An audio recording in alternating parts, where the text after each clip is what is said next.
Hi guys, it's me Shahana. Welcome to wealthy spotlight. ഇന്ന് നമ്മുടെ കൂടെയുള്ളൊരു guest ഒരു ഓൺട്രപ്രണറാണ്.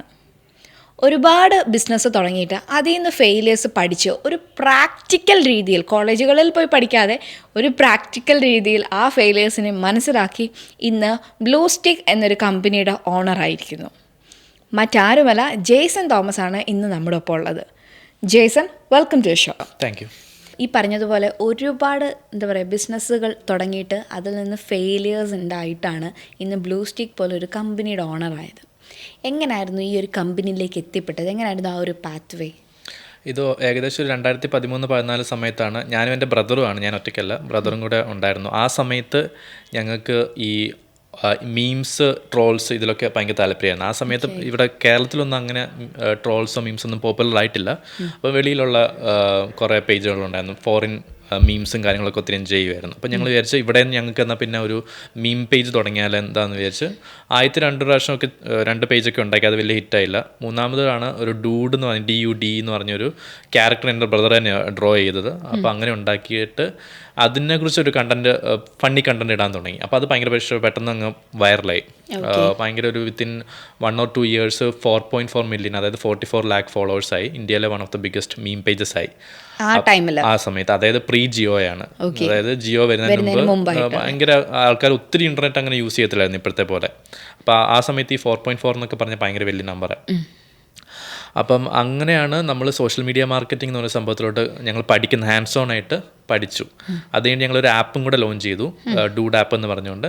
ബേസിക്കലി അതിൻ്റെ അകത്ത് മീംസും കാര്യങ്ങളൊക്കെ ആൾക്കാർക്ക് അപ്ലോഡ് ചെയ്യാം. അതിനും ഫസ്റ്റ് മന്ത് ഏകദേശം 50,000 ഡൗൺലോഡ്സ് ഒക്കെ വന്നു. മനോരമയിലൊക്കെ ഫീച്ചർ ചെയ്തായിരുന്നു. പക്ഷേ അവിടെ ഞങ്ങൾക്കൊരു മിസ്റ്റേക്ക് പറ്റി ഇതിനിടയ്ക്ക്. പക്ഷേ ഞാൻ കോളേജിൽ പഠിക്കുന്ന ടൈമായപ്പം ഞങ്ങളുടെ ഈ 4.4 million ഫോളോവേഴ്സ് ഉള്ള പേജ് വെച്ച് ഞങ്ങൾ റവന്യൂ ജനറേറ്റ് ചെയ്യുന്നുണ്ടായിരുന്നു. ഏകദേശം 2 ലക്ഷം പെർ മന്ത് ഒക്കെ ഞങ്ങൾക്ക് കിട്ടുന്നുണ്ടായിരുന്നു. അപ്പോൾ ഞാൻ എൻ്റെ കോളേജ് മേറ്റ്സിനൊക്കെ പാർട്ട് ടൈമായിട്ട് ഹയർ ചെയ്തു അതിൻ്റെ വർക്കൊക്കെ ചെയ്യാനായിട്ട്.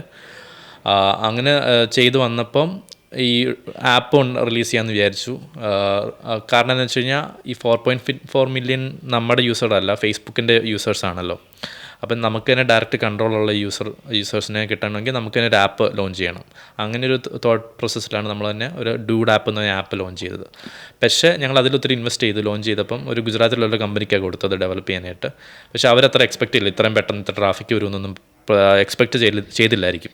പക്ഷേ ഞങ്ങൾ ഈ ലോഞ്ച് ചെയ്ത കാര്യം ഞങ്ങളുടെ കമ്മ്യൂണിറ്റിയിൽ അറിയിക്കുമ്പോൾ പെട്ടെന്ന് ഭയങ്കര ഹൈപ്പും കാര്യങ്ങളൊക്കെ വന്നിട്ട് തൗസൻഡ്സ് ഓഫ് യൂസേഴ്സ് ഒരുമിച്ച് കയറുമ്പോൾ ഈ ആപ്പ് അങ്ങ് ഈ ഡെവലപ്പിംഗ് അറിയാവുന്നവർക്ക് അറിയാം, ഒത്തിരി ബാക്ക് എൻഡ് അത്ര സ്ട്രോങ് അല്ലെങ്കിൽ ഇത് ചെയ്യും, കൊളാപ്സ് ചെയ്യും, അല്ലെങ്കിൽ നോട്ട് റെസ്പോണ്ടിങ് എന്നൊക്കെ കാണിക്കും. അപ്പോൾ അങ്ങനെ ഡൗൺ ആയിക്കൊണ്ടിരിക്കുമായിരുന്നു.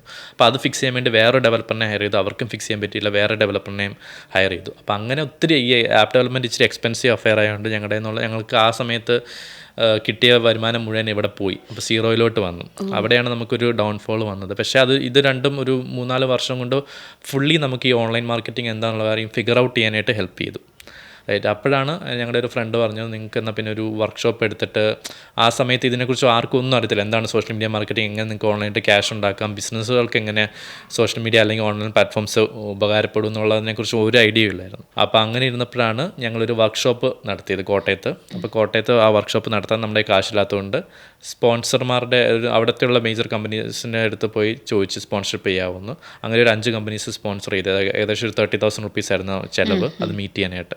അപ്പോൾ അതിലൊരു സ്പോൺസറായിരുന്നു ഓക്സിജൻ എന്ന് പറഞ്ഞ മറ്റേ electronics retailer, one of the biggest in South India. അവർ ഈ വർക്ക്ഷോപ്പ് കഴിഞ്ഞിട്ട് അടുത്ത ദിവസം ഞങ്ങളോട് പറഞ്ഞു അവർക്ക് വേറെ കുറേ ഏജൻസീസിനൊക്കെ ട്രൈ ചെയ്തു, വർക്കൗട്ടായില്ല ഡിജിറ്റൽ മാർക്കറ്റിംഗ്. അപ്പോഴാണ് നമ്മൾ ഈ കാര്യം മനസ്സിലാക്കുന്നത്, ബ്രാൻഡ്സും ഡിജിറ്റൽ മാർക്കറ്റിംഗ് ഒത്തിരി ഫോക്കസ് ചെയ്യുന്നുണ്ട്, പക്ഷേ അതിന് സ്യൂട്ടബിൾ ആയിട്ടുള്ള ഏജൻസീസ് ഇല്ല. ആ സമയത്ത് ഏജൻസീസ് എല്ലാം മറ്റേ ഓഫ്ലൈൻ കാര്യങ്ങൾ മാത്രമായിരുന്നു എക്സ്പെർട്ടീസ്. അപ്പോൾ ഇവർ ചോദിച്ചു നമുക്കിത് ഏറ്റെടുക്കാൻ പറ്റുമോ എന്ന്, അവരുടെ ഡിജിറ്റൽ മാർക്കറ്റിംഗ്. അപ്പോഴാണ് ഞാനും എൻ്റെ ബ്രദറും ആലോചിക്കുന്നത് ഇങ്ങനത്തെ ഒരു ബിസിനസ് മോഡൽ ഉണ്ടല്ലോ എന്ന്. അതായത് വേറെ ബ്രാൻഡുകളുടെ സോഷ്യൽ മീഡിയ മാർക്കറ്റിംഗ് ഓൺലൈൻ പ്രൊമോഷൻസും നമ്മൾ ഹാൻഡിൽ ചെയ്ത് കൊടുക്കും. അങ്ങനെയാണ് ബ്ലൂ സ്റ്റിക്ക് എന്ന് പറഞ്ഞ ഏജൻസിയിലോട്ട് മാറുന്നത് നമ്മൾ. അപ്പം ഞങ്ങൾ 2-3 പേരെ ഉള്ളായിരുന്നു. ഇപ്പം അതൊരു 55 member ഏജൻസി ആയി. വിത്തിൻ അബൌട്ട് 6 years ടൈം ഒരു 140+ ബ്രാൻഡ്സുമായിട്ട് വർക്ക് ചെയ്ത് ഏകദേശം ഒരു 13 ഡിഫറെൻറ്റ് കൺട്രീസിലുള്ള ബ്രാൻഡ്സുമായിട്ട് വർക്ക് ചെയ്യാൻ പറ്റി. അതാണ് ഇപ്പോഴത്തെ ഒരു ജേർണി വന്ന് നിൽക്കുന്നത്. വേറെ എന്താ പറയുക, കോളേജിൽ പോയി കിട്ടാത്തൊരു പഠിത്തം നിങ്ങൾക്ക് സ്വന്തം പ്രാക്ടിക്കൽ വർക്കിൽ കൂടെ കിട്ടിയല്ലേ? അതെ. ആ ഒരു ചെയ്തപ്പോൾ ഉള്ള ഒരു എന്ന് വെച്ചാൽ ഏതൊരു കോളേജിൽ പോയാലും അത്രയും ഒരു എക്സ്പീരിയൻസ് ഒന്നും കിട്ടത്തില്ല എത്ര പഠിക്കാൻ ശ്രമിച്ചാലും. അത് ഞാൻ എല്ലാവരോടും റെക്കമെൻഡ് ചെയ്യുന്ന എല്ലാ കാര്യങ്ങളും ഇപ്പോൾ പ്രത്യേകിച്ച് ഈ ഒരു കാലഘട്ടത്തിലെല്ലാം നമുക്ക് ഈവൻ കോളേജിൽ പഠിക്കുന്ന സമയത്ത് തന്നെ തീർച്ചയായിട്ടും സൈഡിൽ കുറേ കാര്യങ്ങൾ ചെയ്യാൻ പറ്റുമല്ലോ. ഓൺലൈനായിട്ടാണെങ്കിൽ എന്തെങ്കിലും ചെയ്യുവാണെങ്കിൽ ആ ഒരു എക്സ്പീരിയൻസ് ആയിരിക്കും ഏറ്റവും കൂടുതൽ ഇമ്പോർട്ടൻ്റ് ആകുന്നത്. അത് ആ ഒരു ഫെയിലർ കൂടെ കിട്ടി. ഓക്കെ, എന്താണ് ഈ ബ്ലൂ സ്റ്റിക്ക് എന്ന് പറയുന്നത്? ബ്ലൂ സ്റ്റിക്ക് സിമ്പിളാണ്. ബേസിക്കലി ഇപ്പോൾ എല്ലാ ബിസിനസ്സുകൾക്കും social media marketing, online marketing വേണം. അതായത് ഇപ്പം ഏറ്റവും ചെറിയ എക്സാമ്പിൾ പറയാം. ഇപ്പം നമുക്കൊരു ഡെന്റിസ്റ്റിനെ കാണണം. അപ്പം നമുക്കറിയത്തില്ല ഏതാണ് ഏറ്റവും നല്ല ഡെന്റിസ്റ്റ് എന്ന് ഇപ്പോൾ കൊച്ചിയിൽ. അപ്പം ഷെനയ്ക്ക് അറിയത്തില്ലായിരിക്കും, എനിക്കറിയത്തില്ലായിരിക്കും. അപ്പോൾ പെട്ടെന്ന് ഇങ്ങനെ റിക്വയർമെൻറ്റ് എനിക്ക് പല്ലുവേദന വരുമ്പോഴായിരിക്കും ഓക്കെ ഏതായിരിക്കും ഏറ്റവും നല്ലതെന്ന്. അപ്പം വീട്ടിലിരിക്കുവാണ്. അപ്പം നമ്മൾ ആദ്യം മോസ്റ്റ്ലി ചെയ്യാൻ ഒരു 60% ആൾക്കാരും ചെയ്യാൻ പോകുന്നത് ഗൂഗിളിൽ സെർച്ച് ചെയ്തിട്ട് best dental care clinic near me എന്നായിരിക്കും അടിക്കുന്നത്. അങ്ങനെ അടിക്കുമ്പം ഏറ്റവും മേളിൽ വരുന്നു ആരാണ്, ഗൂഗിൾ മാപ്സിൽ ഏറ്റവും റിവ്യൂ ആരാണ്, അല്ലെങ്കിൽ ഗൂഗിൾ ആഡ്സ് ചെയ്തിട്ടുണ്ടോ, അങ്ങനെയൊക്കെ ചെയ്യുന്ന ആൾക്കാരായിരിക്കും നമ്മൾ ക്ലിക്ക് ചെയ്യുന്നത്. എന്നിട്ട് അവരൊരു മേ ബി ഫോൺ വിളിച്ച് അപ്പോയിൻമെൻറ്റ് ബുക്ക് ചെയ്യും, അല്ലെങ്കിൽ അതുവഴി തന്നെ അവരുടെ വെബ്സൈറ്റ് വഴി തന്നെ അപ്പോയിൻമെൻറ്റ് ബുക്ക് ചെയ്യും. അതെന്ന് വെച്ച് കഴിഞ്ഞാൽ അതൊരു എക്സാമ്പിളാണ് ഡിജിറ്റൽ മാർക്കറ്റിങ്ങിൻ്റെ. അപ്പോൾ അതായത് ആ ഡെൻ്റൽ കെയർ കമ്പനി നല്ല രീതിയിൽ SEOയിൽ ഇൻവെസ്റ്റ് ചെയ്തിട്ടുണ്ട്, അല്ലെങ്കിൽ ഗൂഗിൾ ആഡ്സിൽ ഇൻവെസ്റ്റ് ചെയ്തിട്ടുണ്ട്. അതുകൊണ്ടാണ് അത് best dental clinic in Kochi എന്ന് അടിച്ചപ്പോൾ അത് മേളിലോട്ട് വന്നത്. അപ്പോൾ അവരൊരു മേ ബി ഒരു ഏജൻസീനെ ആയിരിക്കും ഉപയോഗിച്ചിരിക്കുന്നത് ചെയ്യാനായിട്ട്. റൈറ്റ്, അതൊരു എക്സാമ്പിളാണ്. അല്ലാതെ വേറൊരു എക്സാമ്പിൾ എന്ന് വെച്ചാൽ നമ്മളിപ്പം നിങ്ങൾക്കും അനുഭവമുള്ളതായിരിക്കും. ഇപ്പം ഇൻസ്റ്റഗ്രാമിൽ സ്ക്രോൾ ചെയ്തുകൊണ്ടിരിക്കുക, അപ്പോൾ പെട്ടെന്നൊരു പരസ്യം വരുന്നു, നിങ്ങൾക്ക് മുടിക്ക് കുറേ ഡാൻഡ്രഫ് ഇല്ലേ, ഈ ഒരു ഷാമ്പു ഉപയോഗിച്ച് കഴിഞ്ഞാൽ ഡാൻഡ്രഫ് പോകുന്നു. ആക്ച്വലി നിങ്ങൾക്ക് ഉണ്ടായിരിക്കും, നിങ്ങൾ തന്നെ ഞെട്ടിപ്പോവും അല്ലേ. അല്ലെങ്കിൽ നിങ്ങളൊരു സൈക്കിൾ വാങ്ങിക്കാൻ നോക്കിക്കൊണ്ടിരിക്കുക, പെട്ടെന്നായിരിക്കും പിന്നെ നിങ്ങൾക്ക് ഒരാഴ്ചത്തേക്ക് സൈക്കിളിൻ്റെ മാത്രം പരസ്യമേ വരത്തുള്ളൂ. അപ്പോൾ നിങ്ങൾ ഞെട്ടിപ്പോയിട്ടുണ്ടായിരിക്കും. റൈറ്റ്, ഇതെങ്ങനെ ഞാനിത് ആലോചിക്കുന്ന കാര്യങ്ങൾ ആഡ്സ് വരുന്നതെന്ന്. അത് അത്രയും രീതിയിൽ ഡെവലപ്പായി മെറ്റ ആഡ്സ് എന്നാണ് അതിനെ പറയുന്നത്. അതായത് ഫേസ്ബുക്ക്, ഇൻസ്റ്റാഗ്രാമിന് വരുന്ന ആഡ്സ് നിങ്ങളെ ടാർഗറ്റ് ചെയ്യാൻ പറ്റും. നിങ്ങളുടെ യൂസർ ബിഹേവിയർ ഒക്കെ വെച്ച് അതിന് മനസ്സിലാവും എന്താണ് നിങ്ങളിപ്പം വാങ്ങിക്കാൻ ശ്രമിക്കുന്നത്. ഇപ്പം വണ്ടി വാങ്ങിക്കാൻ ശ്രമിക്കുക എന്ന് പറഞ്ഞു കഴിഞ്ഞാൽ വണ്ടിയുടെ പരസ്യം മാത്രമേ വരത്തുള്ളൂ. റൈറ്റ്, അപ്പോൾ അതും നമ്മൾ അത് ഒരു കമ്പനി വേറൊരു ഏജൻസിക്കായിരിക്കും കൊടുക്കുന്നത്. അപ്പം ഇത് രണ്ടൊരു എക്സാമ്പിളാണ്. അപ്പം അങ്ങനത്തെ കുറേ ബ്രാൻഡുകൾ കേരളത്തിലെ ബ്രാൻഡുകളും ഉണ്ട്, മിഡിൽ ഈസ്റ്റ്. ഇതിൻ്റെ ഒരു പ്രത്യേകത വെച്ചാൽ ഒരു ലൊക്കേഷൻ ഇരുന്ന് ഈ ലോകത്തുള്ള ഏത് കമ്പനി, ഇപ്പം ഞങ്ങൾക്കൊരു സ്വിറ്റ്സർലൻഡിൽ നിന്ന് വരെ ക്ലയൻ്റ് ഉണ്ട്. സ്വിറ്റ്സർലൻഡിലെ വൺ ഓഫ് ദ ബിഗ്ഗസ്റ്റ് ഒരു ബ്രാൻഡ് ഞങ്ങളുടെ ക്ലയൻറ്റാണ്. സ്വിറ്റ്സർലൻഡിലെ ഒരു മേജർ കമ്പനി കോട്ടയത്തുള്ള ഞങ്ങളുടെ സർവീസസ് എടുക്കുന്നുണ്ട്. US നിന്നും ക്ലയൻസ് ഉണ്ട്. റൈറ്റ്, അതാണ് ഇതിൻ്റെ ഒരു യുണീക്ക് ഫീച്ചർ. അപ്പോൾ ഇതാണ് ഞങ്ങൾ ബേസിക്കലി ചെയ്യുന്നത്. വേറെ ബ്രാൻഡുകൾ മാർക്കറ്റിംഗ് ചെയ്ത് കൊടുക്കും ചെയ്യുന്നത്. ഇപ്പോൾ നമ്മൾ ഈ പറഞ്ഞ പോലെ നമ്മൾ AI പറ്റി പൊതുവെ കേട്ടിട്ടുണ്ട്, നമ്മൾ ഈ ചാനലിൽ തന്നെ നമ്മൾ സംസാരിച്ചിട്ടുണ്ട്. പക്ഷേ AI എന്ന് പറയുന്നത് ഇന്ന് എങ്ങോട്ട് നമ്മുടെ ലോകത്ത് എവിടെ നമ്മൾ തിരിഞ്ഞാലും AI എന്നൊരു വേർഡാണ്, ആർട്ടിഫിഷ്യൽ ഇൻ്റലിജൻസ് ആണ് നമ്മൾ കേൾക്കുന്നത്. ഇത് വന്നതുകൊണ്ട് AI വന്നതുകൊണ്ട് ഈ ഡിജിറ്റൽ മാർക്കറ്റിംഗ്, പ്രത്യേകിച്ച് നിങ്ങൾ ഇപ്പം നിങ്ങളുടെ കമ്പനി എടുക്കാം, അതിന് യൂസ് ആണോ വന്നത്, അവിടെ നഷ്ടമായിരുന്നു നിങ്ങൾക്ക് വന്നിട്ടുള്ളത്? ഞാനെപ്പോഴും ഒരു പോസിറ്റീവ് സൈഡായിട്ടാണ് ഇതിനെ കാണുന്നത്. കാരണം എന്ന് വെച്ചാൽ കുറേ ആൾക്കാർ പറയും AI വന്നുകൊണ്ട് കുറേ ജോലി പോവും, അല്ലെങ്കിൽ ഏജൻസികൾ തന്നെ ഇറലവൻ്റ് ആവും, എല്ലാ ജോലി പോകുമെന്ന് പറയും. ഞാനതിൽ വിശ്വസിക്കുന്നില്ല. ബേസിക്കലി ഒരു ടൂള് വന്നു കഴിഞ്ഞാൽ അതിനെ അഡാപ്റ്റ് ചെയ്യാവുന്നേ ഉള്ളൂ എൻ്റെ ഒരു മൈൻഡ് സെറ്റ്. എല്ലാ കാര്യം ഇപ്പോൾ ഹിസ്റ്ററി എടുത്ത് നോക്കുകയാണെങ്കിൽ അതാണ്. ഇപ്പം എന്താ പറയുക, ഇതിനു മുമ്പ് കുതിരകളെ ഉപയോഗിച്ചുകൊണ്ടിരുന്നത് ട്രാവൽ ചെയ്യാൻ വേണ്ടി. അപ്പോൾ പെട്ടെന്ന് അവിടെ ഒരു ഇന്നോവേഷൻ വന്നു, കാറായി. കുതിര ഓടിക്കുന്ന ആൾക്കാരുടെ ജോലി പോകത്തില്ലേ? കുതിരയുടെ ചുറ്റുപാട്ട് കുറേ ജോലികളും ഉണ്ടായിരിക്കുമല്ലോ. മേ ബി കുതിരേനെ മെയിൻറ്റെയിൻ ചെയ്യുന്ന ജോലികൾ, കുതിരയുടെ ഫീഡ് കഴിക്കാൻ കൊടുക്കുന്ന ജോലികൾ, അതെല്ലാം പോകുമെന്ന് പറഞ്ഞുകൊണ്ട് കാറ് വേണ്ട, കുതിര തന്നെ വേണമെന്ന് പറഞ്ഞുകൊണ്ടിരിക്കുകയാണെങ്കിൽ ലോകം മുന്നോട്ട് പോകത്തില്ലല്ലോ. അതേ ഒരു സംഭവം തന്നെയാണ് ഇവിടെ നടക്കുന്നത്. AI വന്നു കഴിഞ്ഞാൽ നമുക്ക് ഒരു കാര്യം ചെയ്യാൻ പറ്റത്തുള്ളൂ, ഒരിക്കലും ഒരു ടെക്നോളജി പുറകോട്ട് പോകത്തില്ല. എന്ത് ചെയ്താലും അത് ടെക്നോളജി ഫ്രണ്ടിലോട്ടേ പോകത്തുള്ളൂ. ഇപ്പോൾ ബ്ലാക്ക് ആൻഡ് വൈറ്റ് TV വന്നതോടെ അയ്യോ എൻ്റെ റേഡിയോ ബിസിനസ് പോകില്ല, അല്ലെങ്കിൽ റേഡിയോ ആരും കേൾക്കത്തില്ലെന്ന് വെച്ചുകൊണ്ട് തിരിച്ചു പോയോ? ഇല്ല. അതുപോലെ തന്നെ AI വന്നു, അയ്യോ AIനെ തടയണം എന്നൊക്കെ വിചാരിച്ച് നടക്കത്തില്ല. കാരണം അത് നമ്മുടെ ലൈഫ് ബെറ്റർ ആക്കുന്ന ഒരു സംഭവമാണ്. അപ്പോൾ എല്ലാവരും അത് അഡോപ്റ്റ് ചെയ്യും. അപ്പോൾ നമുക്ക് ചെയ്യാൻ പറ്റുന്ന ആസ് എ പ്രൊഫഷണൽ അല്ലെങ്കിൽ ഒരു ബിസിനസ് എന്ന് വെച്ചാൽ എത്രയും പെട്ടെന്ന് AI അഡോപ്റ്റ് ചെയ്യുക. ബേസിക്കലി അപ്പോൾ ഫ്യൂച്ചറിൽ വരാൻ പോകുന്നത്, ഇപ്പം നിങ്ങൾക്ക് AI ഉപയോഗിച്ച് ഒരു കാര്യം സാധാരണ ഒരാഴ്ച എടുക്കുന്ന കാര്യം ഇപ്പം മേ ബി 1/2 മണിക്കൂർ കൊണ്ട് ചെയ്യാൻ പറ്റും. ആക്ച്വലി അത് ചെയ്യാൻ അറിയാവോ എന്നുള്ള ക്വസ്റ്റ്യനാണ്. അപ്പം ഞാനൊരു ജോലി നോക്കുന്ന ഒരാളാണ്, എനിക്കത് അറിയാമെങ്കിൽ AI അറിയാൻ മേലാത്ത ഒരാളെ എനിക്ക് റീപ്ലേസ് ചെയ്യാൻ പറ്റും. അതാണ് ബേസിക്കലി നിങ്ങൾ നിങ്ങളെ റീപ്ലേസ് ചെയ്യത്തില്ല, പക്ഷേ നല്ലോണം ഉപയോഗിക്കാൻ അറിയാവുന്ന ഒരാൾ നിങ്ങളെ റീപ്ലേസ് പക്ഷേ ചെയ്യും. കാരണം ഒരുപാട് പേര് ജോലി നഷ്ടപ്പെടുന്നു എന്ന് വലിയൊരു ചോദ്യചിഹ്നമാണ്. അതുകൊണ്ട് ഇപ്പം പറഞ്ഞ പോലെ, ഇപ്പം ഞാൻ കുതിരയുടെ എക്സാമ്പിൾ പറഞ്ഞ പോലെ അതിന് ജോലി നഷ്ടപ്പെട്ടു. എന്താ, കുതിര ഓടിക്കുന്ന ആൾക്കാരും കുതിരേനെ മെയിൻറ്റെയിൻ ചെയ്യുന്ന ആൾക്കാരുടെ ജോലി നഷ്ടപ്പെട്ടു. പക്ഷേ അതുപോലെ തന്നെ കാറ് വന്നപ്പോൾ വേറെ ഇൻഡസ്ട്രി ഓപ്പൺ അപ്പായി, അതിലും കൂടുതൽ ജോലി കൊടുക്കുന്ന ഫാക്ടറീസ് ഓപ്പൺ അപ്പായി, പെട്രോളിയം ബിസിനസ് ഓപ്പൺ അപ്പായി, ടയർ ഉണ്ടാക്കുന്ന ബിസിനസ് ഓപ്പൺ അപ്പായി, എന്തോരം ബിസിനസ്സുകൾ ഓപ്പൺ അപ്പായി. അതായത് അതൊരു നേച്ചറിന്റെ ലോ ആണല്ലോ. ഒരു കാര്യം ഒന്നിന് നാശം വന്നാലേ അടുത്തത് വളരത്തുള്ളൂ എന്നുള്ളൊരു. അതാണ് ഈ AI വരുമ്പോൾ ഇച്ചിരൂടെ ഞാൻ അത്രയും സിമ്പിൾ അല്ല, ഇച്ചിരൂടെ പാടാണ്. ഇപ്പം ചില മണ്ടൈൻ കാര്യങ്ങൾ, അതായത് തലച്ചോറ് ഒത്തിരി ഉപയോഗിക്കാതെ അല്ലെങ്കിൽ നമ്മൾ വാല്യൂ ആഡ് ചെയ്യാത്ത ജോലികളെല്ലാം പോവും. ഇപ്പം ഫോർ എക്സാമ്പിൾ ഒരു എന്താ പറയുക, ഇപ്പം കതവ് തുറന്ന് കൊടുക്കാൻ നിൽക്കുന്ന ആൾക്കാർ, റൈറ്റ്. ഇപ്പം നമ്മൾ മുകളിലോട്ട് പോകുമ്പം അതിനെ ഓൾറെഡി റീപ്ലേസ് ചെയ്തല്ലോ ഒരു ടെക്നോളജി, ഓട്ടോമാറ്റിക്കലി സെൻസർ തുറന്നു വരും, റൈറ്റ്. അതല്ല ഇപ്പം ഈവൻ ഡ്രൈവിങ്, ഇപ്പോൾ ചില യൂറോപ്യൻ അല്ലെങ്കിൽ US ഓട്ടോമേറ്റഡ് എല്ലാ ടെസ്ലയിലും ഓട്ടോമാറ്റിക് ഡ്രൈവിംഗ് ഉണ്ട്. അപ്പോൾ ഫ്യൂച്ചറിൽ മേ ബി ഡ്രൈവേഴ്സ് ഒരു AIക്ക് ചെയ്യാവുന്ന സാധനമേ ഉള്ളൂ. ഇന്ത്യയിൽ നടക്കത്തില്ലെന്ന് ഇപ്പം നടക്കത്തില്ലെന്ന് തോന്നുന്നു. പക്ഷേ US അത് ഓൾറെഡി ഇംപ്ലിമെൻറ്റ് ചെയ്യാൻ തുടങ്ങി. അപ്പോൾ ഡ്രൈവിംഗ് എന്ന് പറയുന്ന ജോലി പോകും മിക്കവാറും, റൈറ്റ്. അപ്പോൾ ഇങ്ങനെ നോക്കിക്കഴിഞ്ഞാൽ ഒത്തിരി ജോലികൾ ഇപ്പം വേറെ ടൈപ്പ് എന്ന് വെച്ചാൽ, ഇപ്പം ഒരു ഷോപ്പിൽ സെയിൽസ്മാൻ്റെ ആവശ്യമില്ല, ആൾക്കാർ വന്ന് എടുക്കുന്നു, പേ ചെയ്താലേ അതെടുത്തുകൊണ്ട് പോകാൻ പറ്റത്തുള്ളൂ എന്നുള്ള രീതിയിൽ മുഴുവൻ ടെക്നോളജി ചെയ്യാം. അപ്പോൾ ഒരു ട്രഡീഷണൽ ഷോപ്പിൽ സെയിൽസിൻ്റെ ആവശ്യം ഇല്ലാതാവും. അങ്ങനെ എല്ലാ ഫീൽഡിലും ഇത് ഡിസ്ട്രപ്റ്റ് ആവും. പക്ഷേ അത് നമുക്ക് എങ്ങനെ അപ്സ്കിൽ ചെയ്യാം എന്നുള്ള രീതിയിൽ നിൽക്കേണ്ടി വരും. ഈ AI ഇപ്പം നിങ്ങൾ കമ്പനിയിൽ യൂസ് ചെയ്യുന്നുണ്ടോ? ഉപയോഗിക്കുന്നുണ്ട്. എനിക്ക് തോന്നുന്നത് എനിക്കൊന്ന് കേരളത്തിൽ തന്നെ ഏറ്റവും ആദ്യം തന്നെ ഇത് അഡോപ്റ്റ് ചെയ്തത് ഞങ്ങളാവണം എന്നാണ് എൻ്റെ ഒരു ഏജൻസികളിൽ. ഞങ്ങൾ മിഡ് ജേർണി എന്ന് പറഞ്ഞ ടൂൾ വന്നപ്പോൾ അപ്പം തന്നെ ഏറ്റവും ആദ്യമേ തന്നെ നമ്മൾ സബ്സ്ക്രിപ്ഷൻ എടുത്ത് ഒരു $30 ഒക്കെയാണ്. അപ്പം അത് വെച്ച് തന്നെ നമുക്ക് നമ്മുടെ ഡിസൈനേഴ്സിന് സാധാരണ ഇപ്പോൾ ഒരു ഇല്ലസ്ട്രേഷൻ ചെയ്യണമെന്ന് വെച്ചോ, ഒരു ഇല്ലസ്ട്രേഷൻ ചെയ്യണം. അത് നേരത്തെ ആയിരുന്നെങ്കിൽ ഒരു ഇല്ലസ്ട്രേറ്ററിനെ ഹയർ ചെയ്യണം, അവർക്ക് ബ്രീഫ് കൊടുത്തിട്ട് ഒരാഴ്ചയെങ്കിലും എടുക്കും തോന്നുന്നു. നല്ലൊരു ഇല്ലസ്ട്രേഷൻ വരണമെങ്കിൽ ഒരാളിരുന്ന് പടം വരച്ച് കറക്റ്റായിട്ട് വലിയൊരു ക്യാൻവാസ് ആണെങ്കിൽ ഒരാഴ്ചയെങ്കിലും എടുക്കത്തില്ല. നല്ലൊരു പേയ്മെൻറ്റും ആവും, ടൈമും വേസ്റ്റ് ആവും, എന്നാൽ ഹാർഡ് വർക്ക് ഒത്തിരി വരികയും ചെയ്യും.